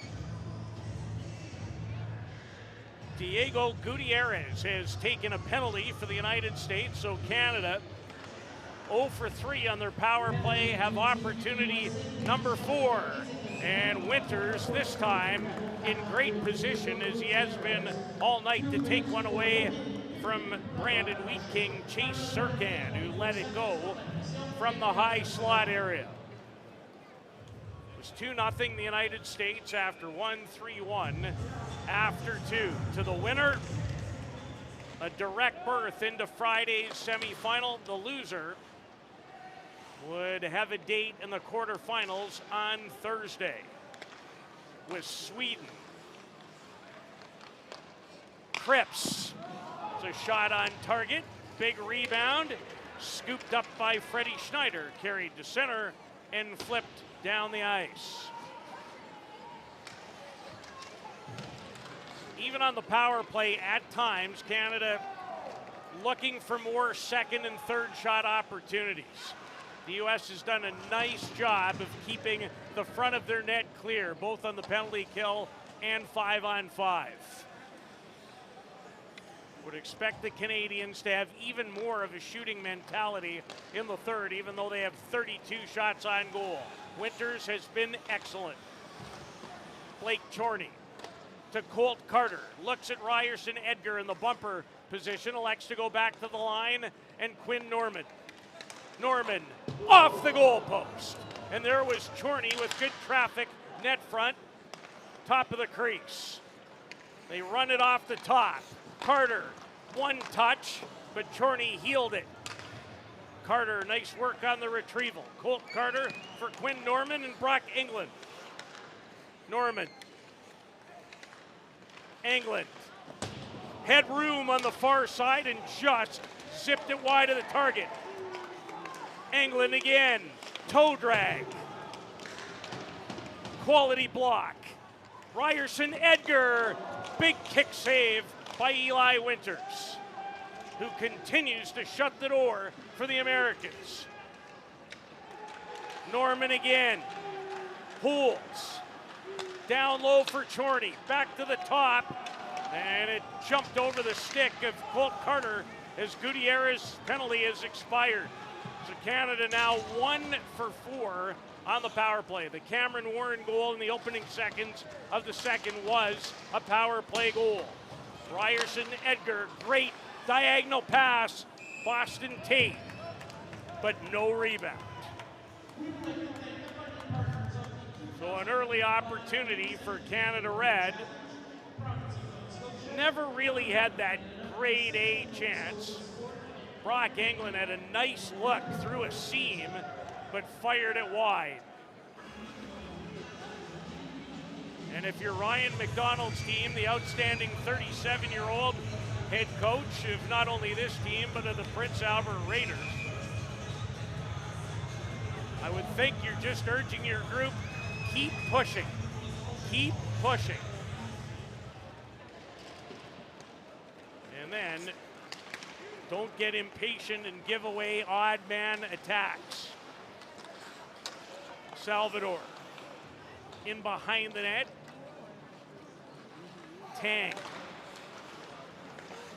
Broden MacArthur and a routine glove save for Leaf Oughton. Might not even be credited with a save. That one looked like it was going wide, but smart of Oughton to hang on and give his team a chance to make a change. Canada is the home team in the game, so they do have the last change. Tomorrow is an off day here in Truro. We will be back Thursday, 3:30 Atlantic time, with the first of 2 quarterfinal games. Czechia, the only team that's already avoided the quarters. The U.S. right now in great position to join them. The winner of this pool will be the winner of this game. England in on the forecheck. Geiger, who had that big goal, 1:13 after Warren's goal in the second to restore the 2-goal advantage. A steal. Willis off the stick of Fitzhenry. That was a bullet-like pass from Braden Willis. England saucers one. DeLille. Again, it's Winters. Who needs summer when you got Winters? Willis at the other end, and he can rip it, and did over top of the net.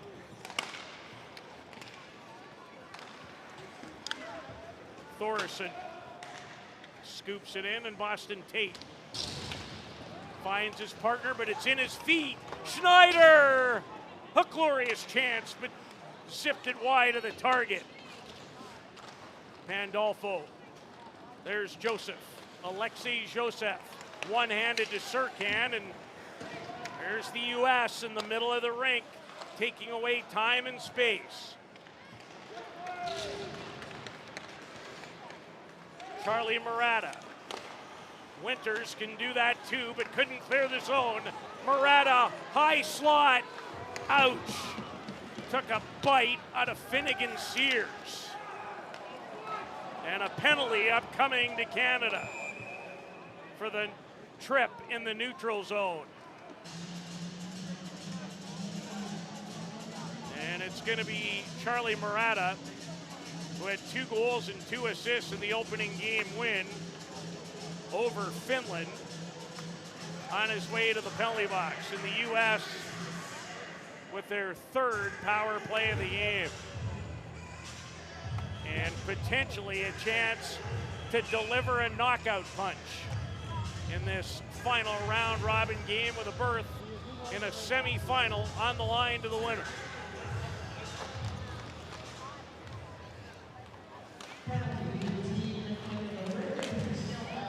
Willis. Wide open in front, Pandolfo, and maybe not his best two saves, but his most important two from Leaf Oaten. Garris fans in a clearing attempt. Peter Green, who's been a physical presence on the Canada Red back end. Carter Meyer, who had 2 first-period goals for the U.S. Gutierrez, stopped again by Leaf Oaten. You need your goalie right here if you're the guys in red. Willis scores!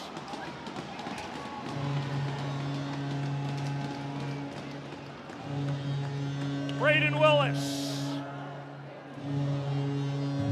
finds the back of the net, and the U.S. on the power play extend their lead to 3. And now it will be a large hill to climb for the Canadians as the pride of Gilbert, Arizona, with his 2nd goal of the tournament and his 2nd point of the night, had good space to walk in tight and beat Oaten from close range.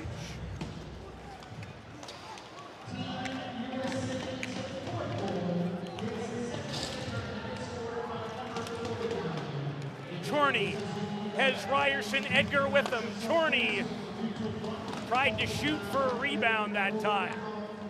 But again, Winters steered it to a great spot. Fitch, another save by Winters. Poked ahead to Horton. And a little overzealous was Rocco Pelosi. Braden Willis on the power play. He has 11 points in games prior to this U17 World Challenge, which by my research was one more than anyone on the team.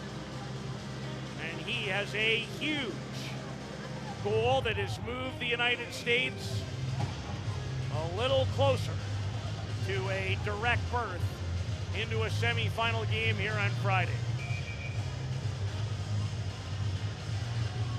Still 13:54 to go.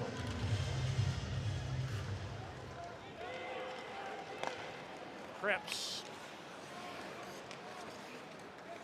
Cripps is very elusive. Sirkin, another block by the U.S. Tate, traffic forming. Loose in front, scores! Alexei Joseph. Johnny on the spot. And Canada this time has a quick response for a U.S. goal. And Joseph, with his 4th of the tournament, has Canada back to within 2.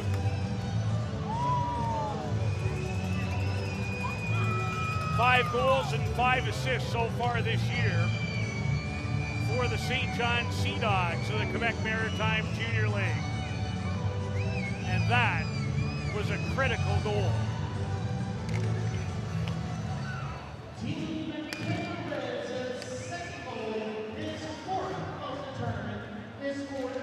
Carter Meyer dealing with Cameron Warren, who's had a good night for Canada and has their other goal. DeLille tried to bank it off the goalie from a sharp angle. Now if you're Canada, can you string some good shifts together? Geiger drilled Brock England. A strip and an odd man rush. England holds another rocket of a wrister that Winters made a fine save on. Norman to the middle. And Geiger is there to relieve the pressure. Here's Willis again. Good shot blocked by Norman, and you can hear his teammates applauding that. Gutierrez moves in from the right point. Back down behind for Willis. Nifty move by Braden Willis. Finds Diego Gutierrez, and now Johnson to Carter Meyer, and off a stick of Norman, and out of play is Quinn Norman with a couple of key blocks, one that took a bite out of him.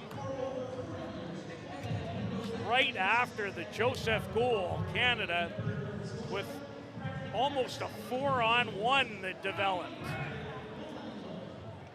But Brock Englund, who's had his chances tonight, couldn't beat Eli Winters, who's up to 36 saves in the game. Canada with a 38-27 edge in shots on goal.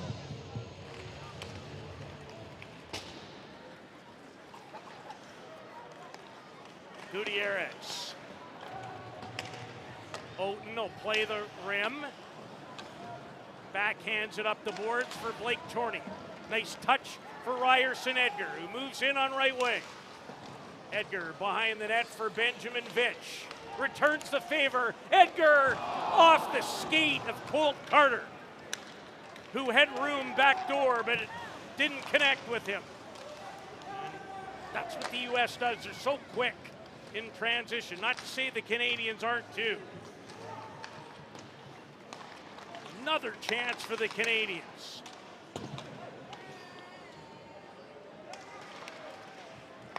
Boganecki, Thorson with room. Ouch, took a bite out of Boston Tate. Then Fitch blocked that one. Now the U.S. with pressure. Bergeron just sailed it wide. No chance that Oaten would have seen it. Great puck protection by Barch, and Oaten didn't know where it was, but it went right through the crease. This is one of the most sustained U.S. offensive shifts of the night. Usually it's more about what they do in transition than off the cycle. This is a great shift for Greg Moore's team. This will help you whittle away a 2-goal advantage in the third. Boganecki, Beck Thorson, off a skate wide. Canada desperately needs a change. Pelosi. Braden Horton. It's the U.S. that are starting to change. Finally off of Chorney, but you got to be careful on the change. Good play in front by Colt Carter as Charlie Murata back. And now makes his way to center. Murata, the front Firebirds.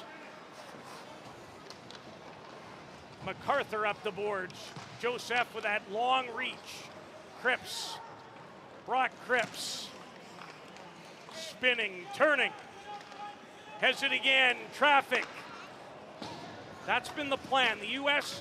jams so tightly with 4 and 5 people in front that the Canadians have looked to move the puck to the wing or the flank area to try to generate. Still time for Sirkin and company to come back, but they trail by 2 here at Truro. At Source for Sports, we fit skates for everyone from first-timers to first-liners. These Source-exclusive Bauer Supreme Matrix skates are built for power and top-end speed. We actually just fit a pair for Baranovich. Whoa, these are for Baranovich? Baranovich? Baranovich? He needed specific footbeds and a blade profile for his style of play. Mr. Baranovich. Hey Adam, are skates ready? Got him right here. Thanks, Adam.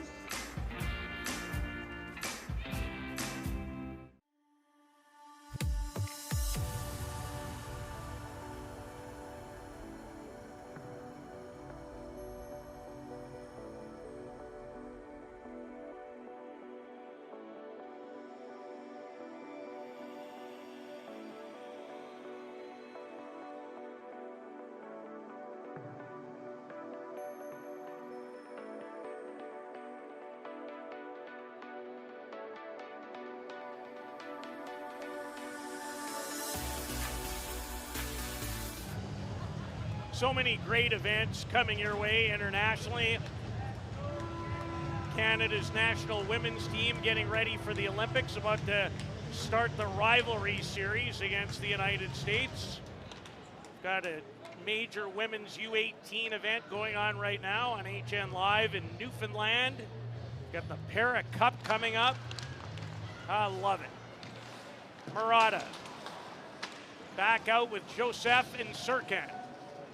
Alexi Joseph has scored to cut the gap to 4-2. Knocked down by a high stick of Schneider. Norman will play it. And Canada has had their opportunities since it became 4-2. Might this be another one? Murata, he scores! And the Canadians are within a goal.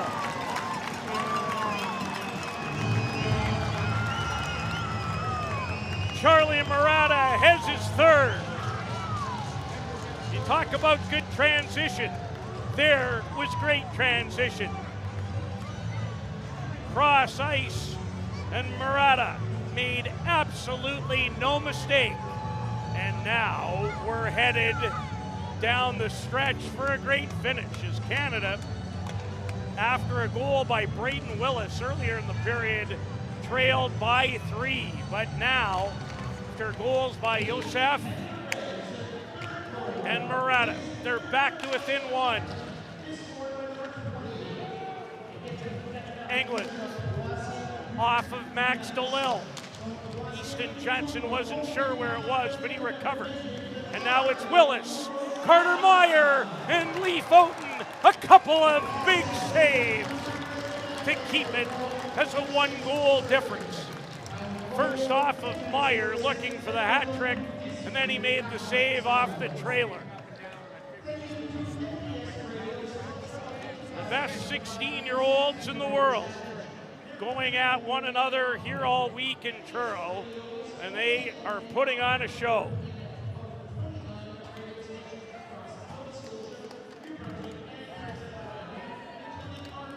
There's Charlie Murata's third of the tournament. Joseph will be in on that goal too. Draws Canada within a goal. And a ton of time remaining. Fitch off the draw, tries to make his way around Johnson, who spilled him, much to the chagrin of the partisan Canadian crowd here in Truro. Blake Chorney. Fitch. And Winters was deep, but he stopped it. How is this any fun? The best. Garris trying to rim it out. He'll get another chance. Stripped right in the crease. Fitch at the end of a shift wanted to clear it deep, couldn't. Canada has to clear the zone.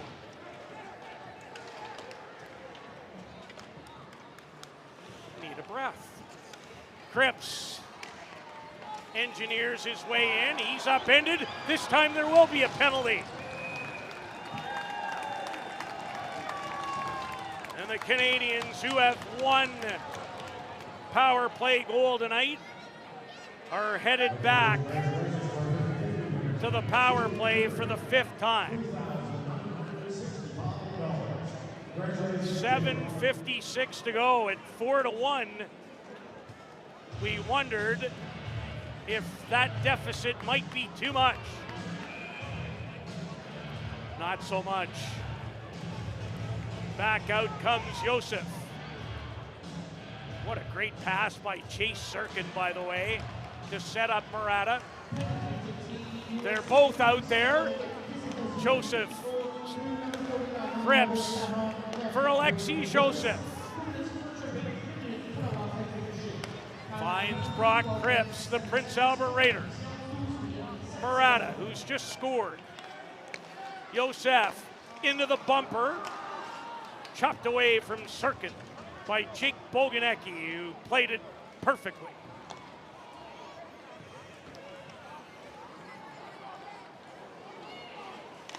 Cripps. It almost looked like something from Stars on Ice, but he recovered well. That's not easy to do. Joseph. Murata Cripps, he scores! Tie game!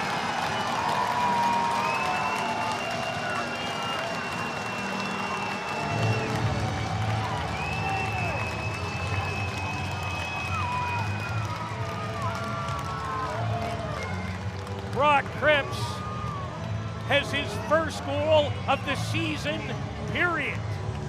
And what a time for it. On the power play, whistles it by Eli Winters. And 4-1 has turned into 4-4.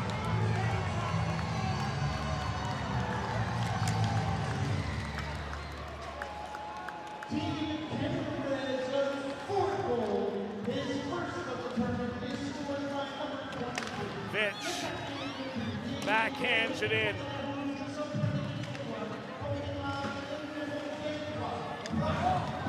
Edgar with Fitch.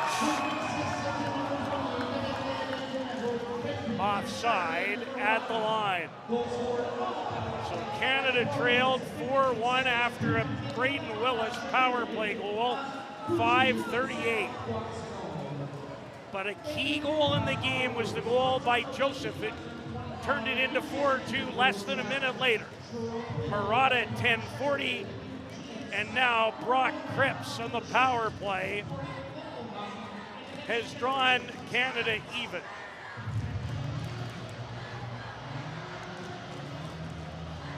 To the winner, a date in Friday's semifinal.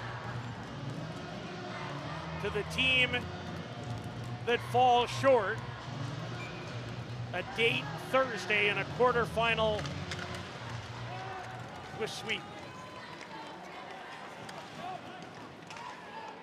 Canada White and Finland will play in the quarterfinal game. We know about Oden now has his turn as he robs Carter Meyer, who already has 2 in the game from close range.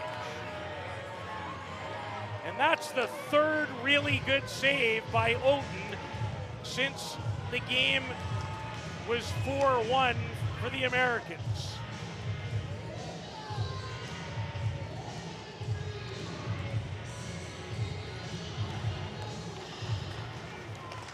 Willis nearly stripped. Fitzhenry carries on. Tate. England can't clear the zone. Canada has 2 of its 5 on the power play. The U.S. has a power play goal and another that came seconds after a penalty had expired. What a game to close out the round robin. Meyer one-on-one versus Quinn Norman. MacArthur off the stick of DeLille and out of play. We would not be here without our friends from Source for Sports. Experience the feeling of getting fit like the pros at your local Source for Sports. Their experts will get you into the right gear that fits your game. If you're just tuning in, Canada has rebounded from a 4-1 third period deficit to tie it.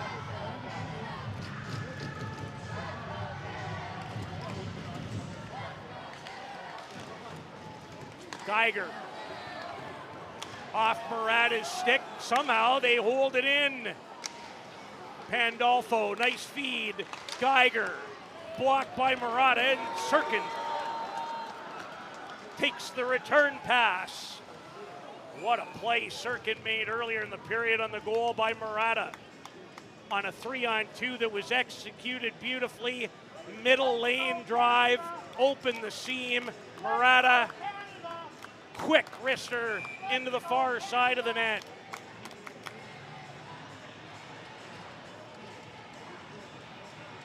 Canada and the U.S. incapable of playing games that don't have some drama. I thought we might have been in one for a second. Not anymore.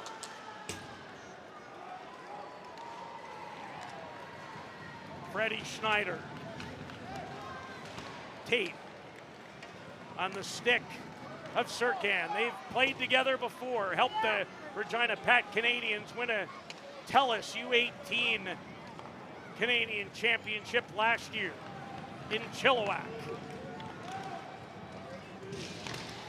Boganecki in deep. Fitch. Benches are a little shorter right now. Chorney, his pass hit Jake Boganecki, then Chorney trying to find it after gloving it again. Pelosi, good stick at the line by Boston Tate. Here's Edgar into the slot. And an excellent glove save by Eli Winters off Ryerson Edgar. The 10th overall pick to the Niagara Ice Dogs in the most recent OHL priority draft.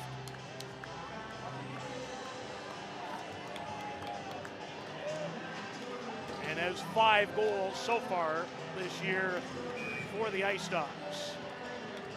Brian McDonald and his coaching staff. Matthew Gravel, Brendan Taylor, Jeff Harvey, the goaltending coach up here.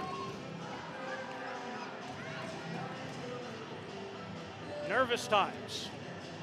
We haven't even hit the playoffs yet. DeLille off of face-off win. Warren wins a good 50-50. Peter Green. Oh, Winters didn't see it, but it went wide. Warren buzzing again.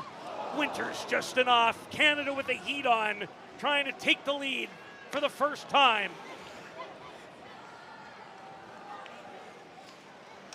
Peter Green. Looked like he hit his own man. DeLille going to the front. Max DeLille finds Quinn Norman. Norman to the middle of the rink. Hard shot by Brock England, but way wide of the target.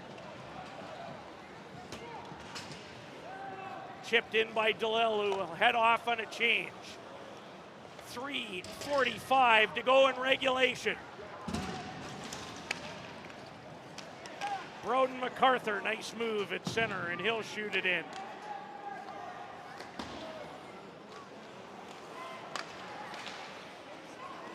Tang, side of the net, jamming away at it. And Oaten able to find it just in the nick of time. From Cochrane, Alberta, just outside of Calgary, is Leaf Oaten. Beautiful little community. And he has been tested with 32 shots.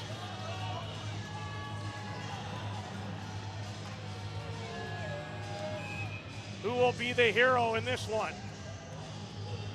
The winner off to the semifinal. The road not over for the team that fails to win, but you'd have to win 3 in 3 days to win the U17 World Challenge. And that, in this type of competition, very difficult. And it's been a great event. Meyer scores! Nolan Fitzhenry got free with 2:56 to go. And the U.S. is back in front again.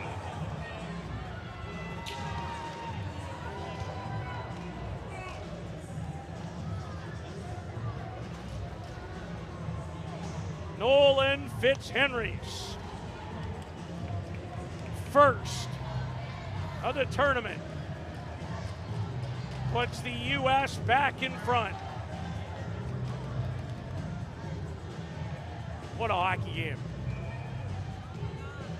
Remember, they're 16.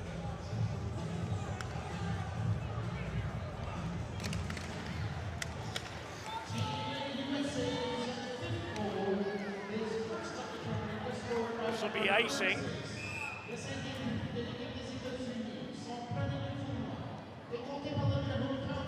So Canada, with all the momentum, they'd climb back from a 4-1 deficit to tie it.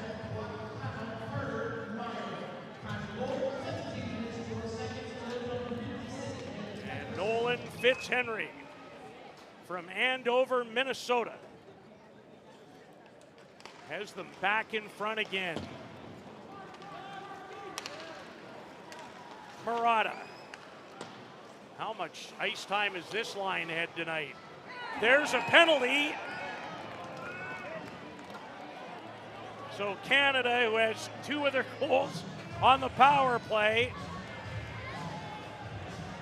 have another at the most critical of moments. A delay of game minor on Beck Thorson, who I believe has been in the penalty box now 3 times in the game.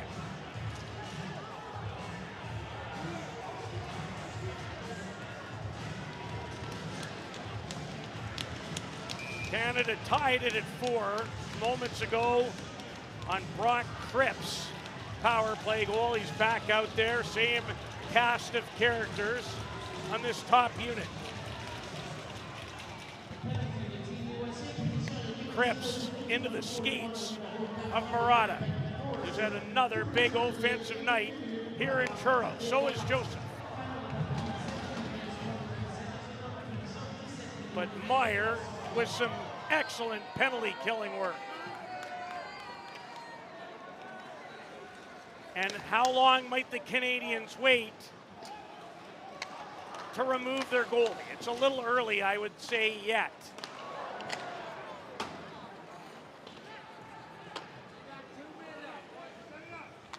Two minutes to go in regulation.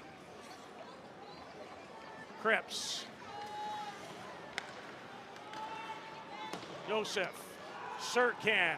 So crafty is the Canadian number 11. Warren. Joseph. Cripps to the middle where he scored his goal from. Joseph. Headroom. Shot it wide. Here comes Oden to the net. Cripps. Joseph. Short side this time, and again, wide of the target. 1:18 to go. Net empty. England blocked. Cripps. Joseph.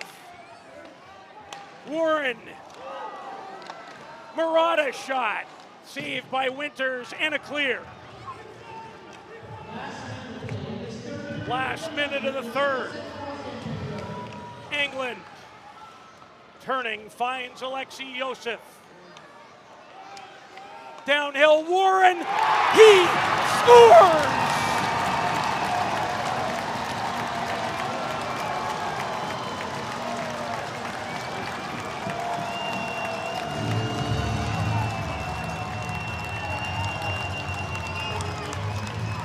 Cameron Warren, second of the night, with 45 seconds to go, has tied the game again.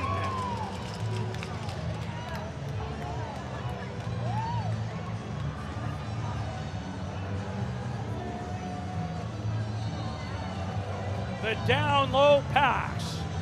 Warren calmly shifted, got himself to the forehand, put it upstairs.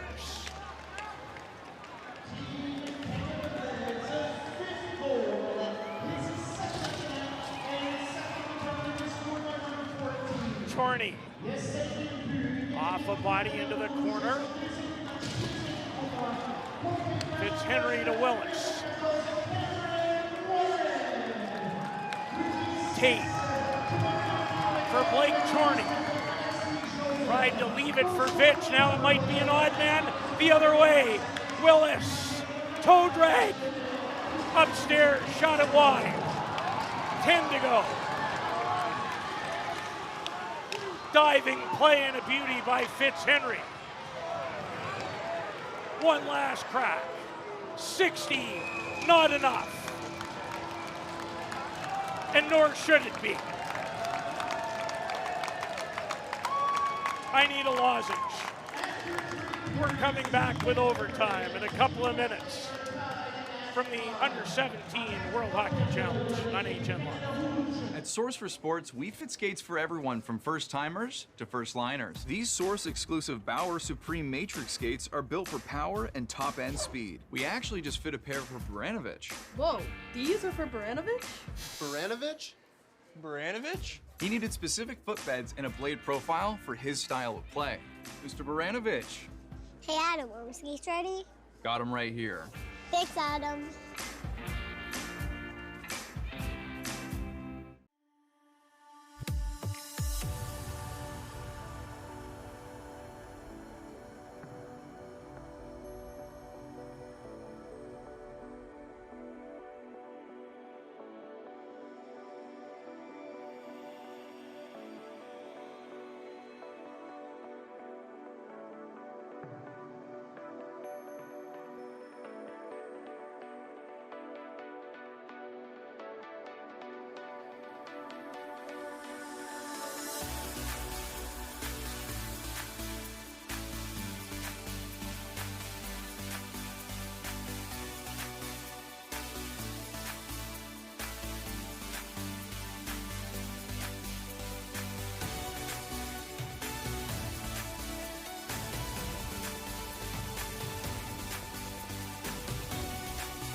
At Source for Sports, we fit skates for everyone from first-timers to first-liners. These Source-exclusive Bauer Supreme Matrix skates are built for power and top-end speed. We actually just fit a pair for Baranovich. Whoa, these are for Baranovich? Baranovich? Baranovich? Canada Red and the United States are going to overtime, final game of the round robin. A berth into the semifinal is what's on the line. Canada trailed 4-1 in the third, battled back to tie it. The U.S. went ahead 5-4 with 2.5 minutes to go. But Cameron Warren, second of the night, on a power play with the net empty, tied it at 5. Well, if you don't like U17 hockey, you've come to the wrong place. And we still have the playoffs left to come, which will bring all of it to you right here on hnlive.ca.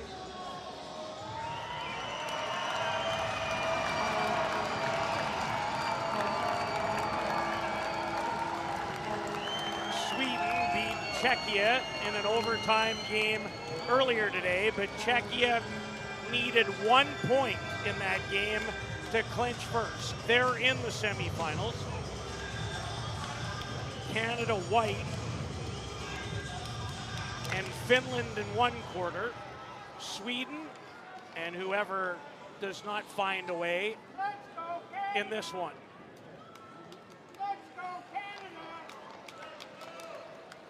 Geiger out there with Carter Meyer, who has 2, and Willis.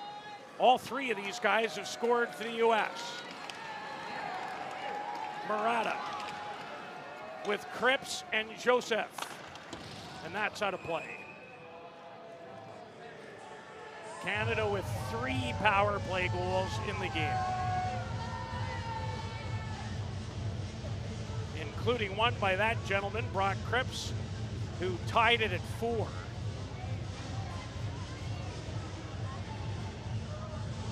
What this game does not need is a shootout. I'm in no hurry to go. I just prefer it wasn't decided that way. Guess what? I don't have a vote. Nor will I ever have one. Johnson, Fitzhenry, who gave the U.S. a 5-4 lead late. Drops for Freddie Schneider. Schneider, Fitzhenry! And Lee Oaten squeezes the wickets. Just in time.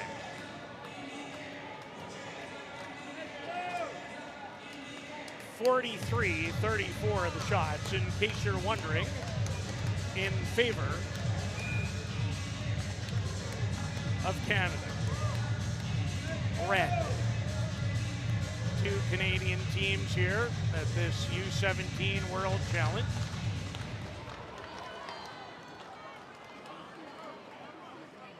Canada wins the face-off and thus owns possession.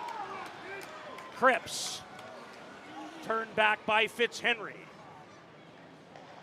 Joseph and Murata, the other Canadians. Can Joseph get to the net? He can, and I think Winter's got a piece.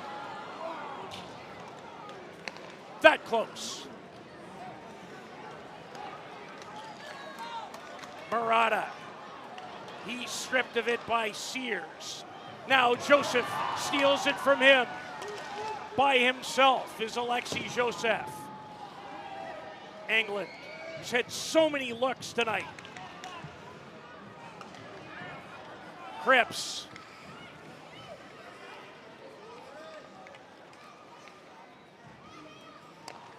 Feathers it, England. Tight quarters versus Pandolfo, forced back.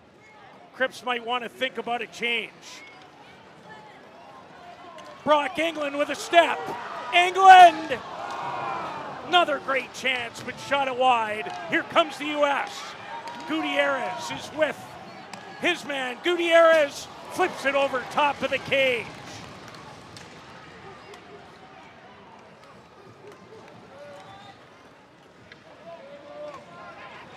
.240 to go in extra. Sears against the forward Cameron Warren, who sent us here with 45 to go in regulation. Meyer for Willis, broken up. 2-on-1 the other way. Norman and Serkan. Quinn Norman. Winters, a quality stop.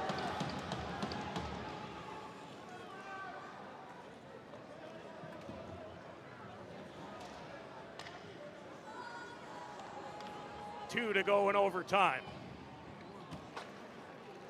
So the winner avoid the quarterfinal and go right to Friday's semi. Willis, head Geiger. Battling with Max DeLille, and DeLille won the battle.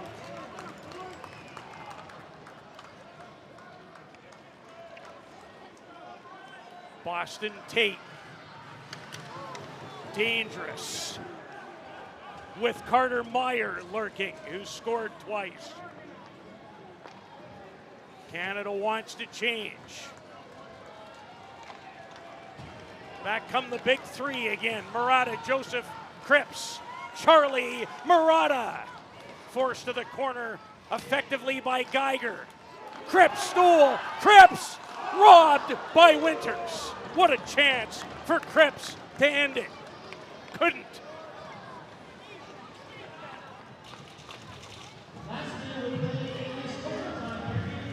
Into the final minute of overtime.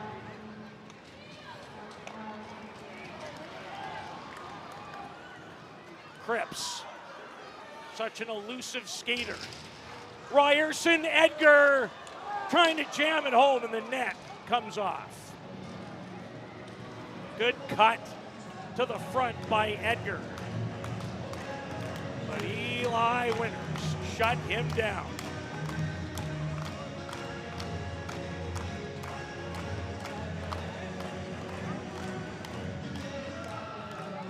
I don't think either team has used a timeout yet.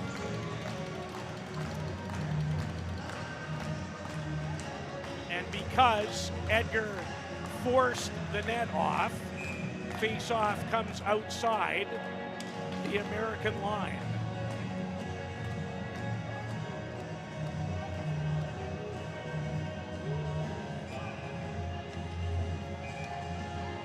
England, Edgar, Norman for Canada. Barch, Sears, Easton, Johnson.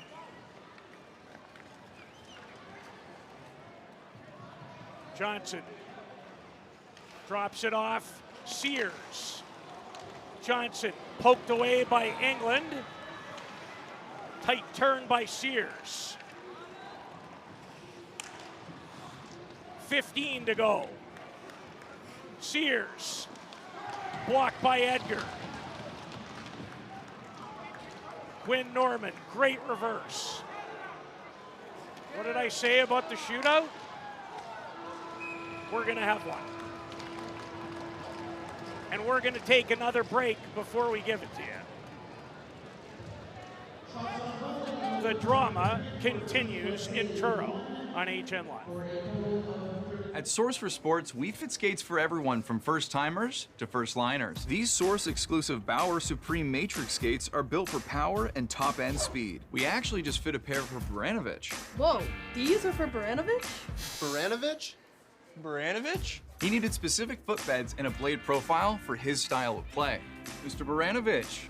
Hey Adam, are my skates ready? Got him right here. Thanks, Adam.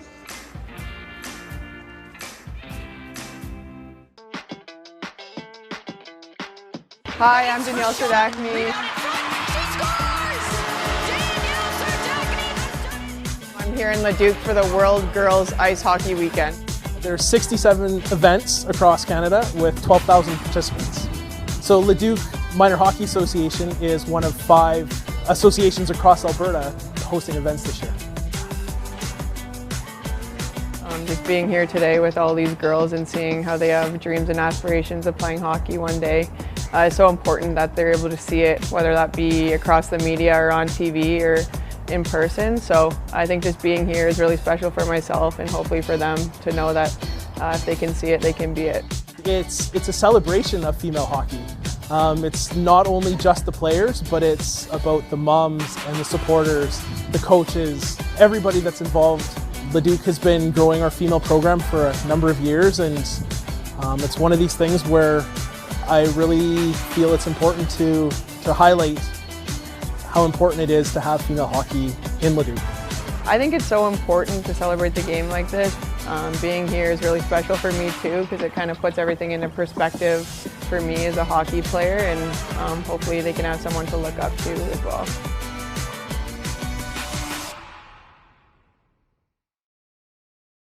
Alumni connection is huge. It's just really good to know that he's there for us and for people who may be struggling around the OHL. We are getting closer to the shootout. No stranger to the shootout already in the tournament, the United States. They needed one to beat Finland in their first round robin game yesterday. The winner of the shootout doesn't have to play Thursday. And it also means you know you're playing for a medal.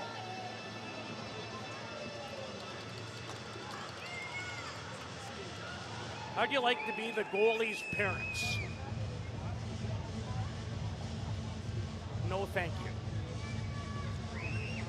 Freddie Schneider is going to shoot first for the United States. They still trying to make sure the net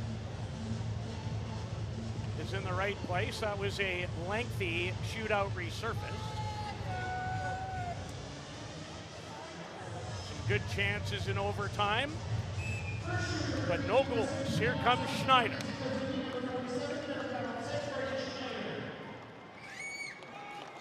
Stopped by Oaten. Schneider tried to open the 5-hole, and Leaf Oaten shut him down. Cameron Warren of the North Bay Battalion from Maple, Ontario. 2 goals. He tied the game with 45 seconds left. Now he's trying to give Canada a lead in this 5-player shootout, but he wristed it wide.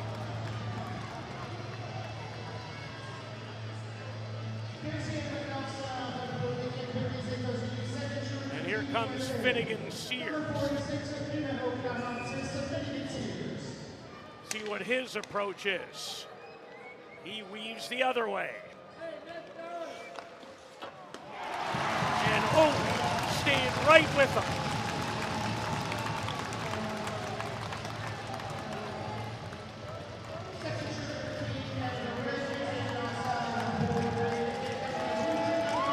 in Alexei Joseph, who played a huge role in the comeback in the third. His shootout attempt slows. Just like on the penalty shot, Eli Winters with a great poke check.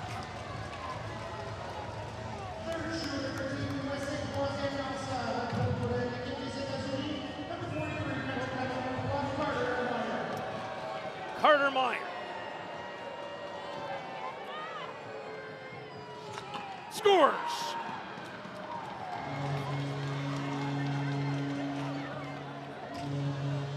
Head 2 in the first period.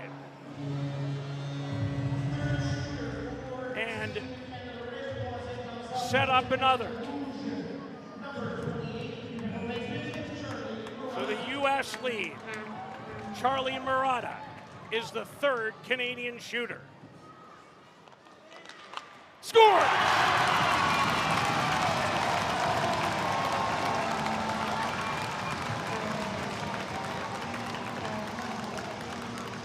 One after 3.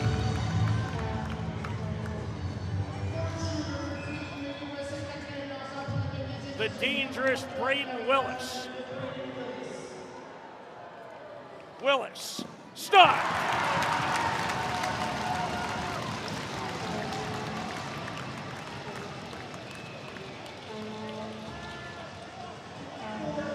Brock England, who's had chances all night. Is this his moment? Weaves way left. England. No, it isn't. That's where a lot of his shot attempts have gone all night. Nolan Fitzhenry to give the U.S. the lead. Fifth shooter. Can't.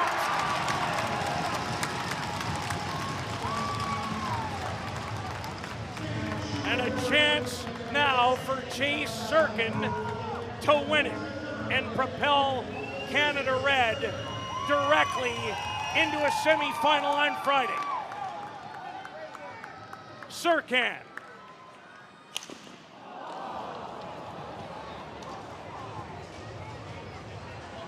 What a time for your stick to snap in 2.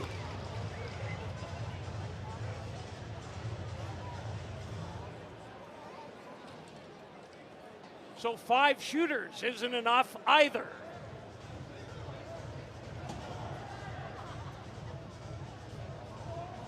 The goalies will switch ends. Canada shot last. I think they're going to shoot first now. And remember, you can use whoever you want as many times as you want.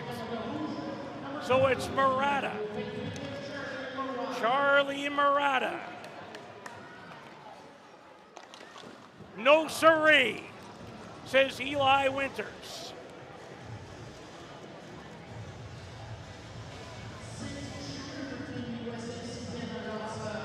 Michael Tang, who's not a regular member of this U.S. development team. He plays for the Madison Capitals. A goal and it's over. Slowly comes Tang. Oden looked behind him, but he's got it.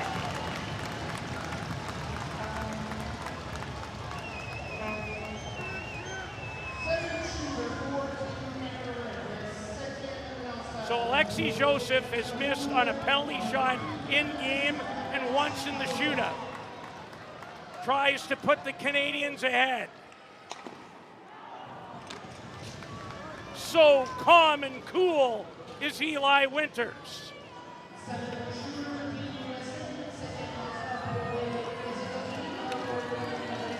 Carter Meyer, the 7th shooter. Look at this guy, out for a walk.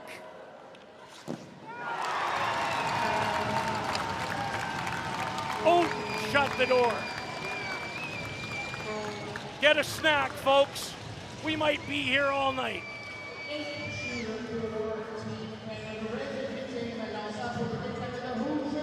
Ryerson Edgar gets his first turn in the shootout. Edgar hit the goal post. Made a good move to his backhand and doink off the bar.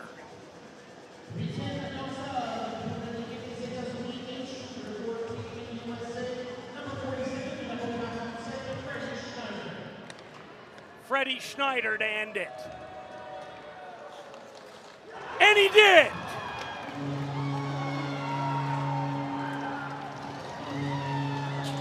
The United States will play for a medal in Truro.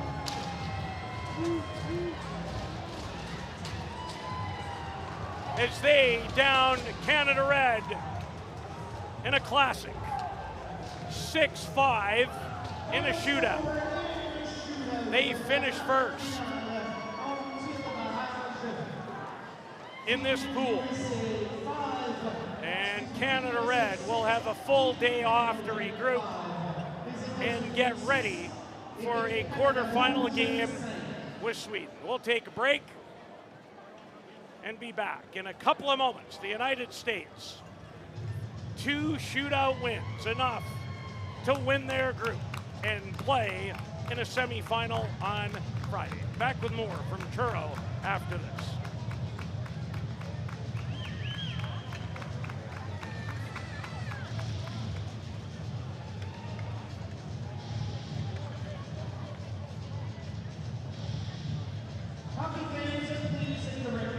At Source for Sports, we fit skates for everyone from first-timers to first-liners. These Source-exclusive Bauer Supreme Matrix skates are built for power and top-end speed. We actually just fit a pair for Baranovich. Whoa, these are for Baranovich? Baranovich? Baranovich? He needed specific footbeds and a blade profile for his style of play.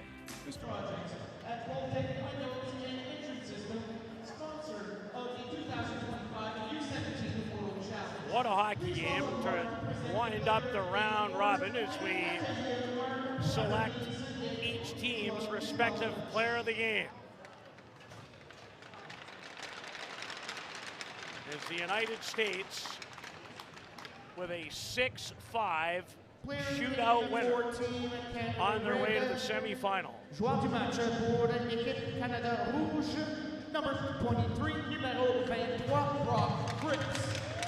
Brock Cripps, defenseman from the Prince Albert Raiders. So critical to Canada's success on the power play. They scored 3 of their 5 goals with a man advantage. Canada trailed 4-1 in the third, 5-4 late in the third. Player of the game, 14. Tied it in the last minute, only to lose in the shootout. Number 43, numéro 43, Carter Meyer. And Carter Meyer, who had 3 points in the game, is the choice as the United States top player. He's a dandy.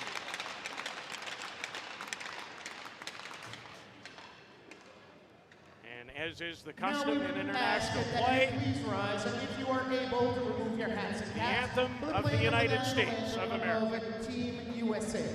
Nous vous prions maintenant de vous lever si possible et de retirer vos chapeaux et casquettes pour l'interprétation de l'hymne national de l'équipe des États-Unis.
The United States off to the semifinal. They win their pool of 3. Canada Red will play in one of 2 quarterfinals on Thursday. They will take on Sweden. Canada White will play Finland in the other. We do not have a confirmed schedule as of yet, as these 2 arch rivals shake hands after another outstanding display of international hockey between the 2 countries.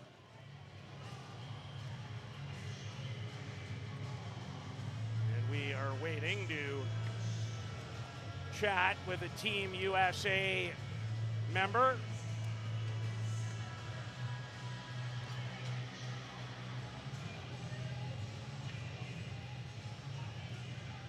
As we finish the handshakes, again, no action tomorrow. It's an off day for all the teams. Czechia and the United States have earned their way by winning their respective pools directly into Friday's semifinals.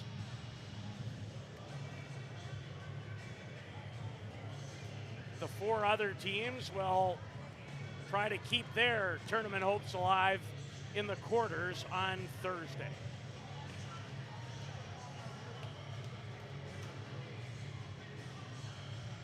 Canada White in 2023 in PEI did it the hard way. They had to win 3 in 3 days to win the title. Both Canadian teams in that boat here in Truro.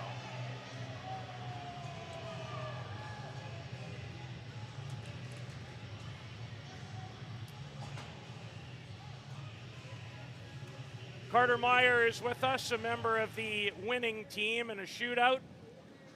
Carter, just describe what that one was like, all the emotion, the ups and downs. Was quite a roller coaster, wasn't it? Yeah, that was awesome. I mean, you can't ask for much a better game than that. We go up, we have the lead, they come back in the third, overtime shootout. Honestly, can't get better than that, USA versus Canada.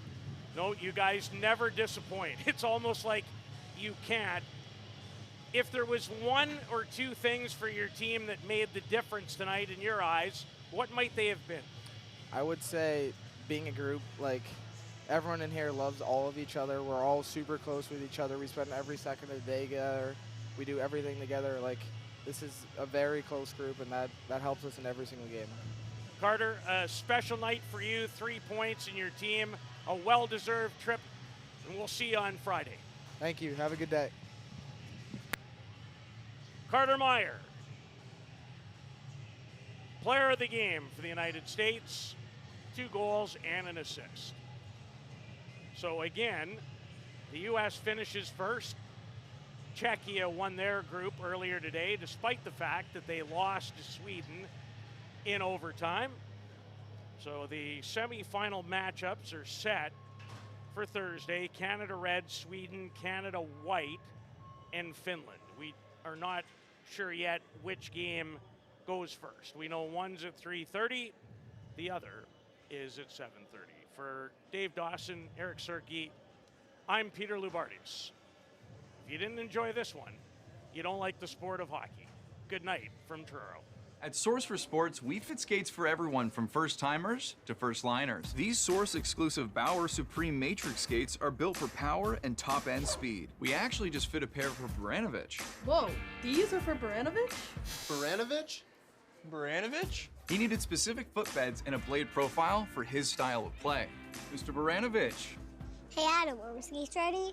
Got him right here. Thanks, Adam.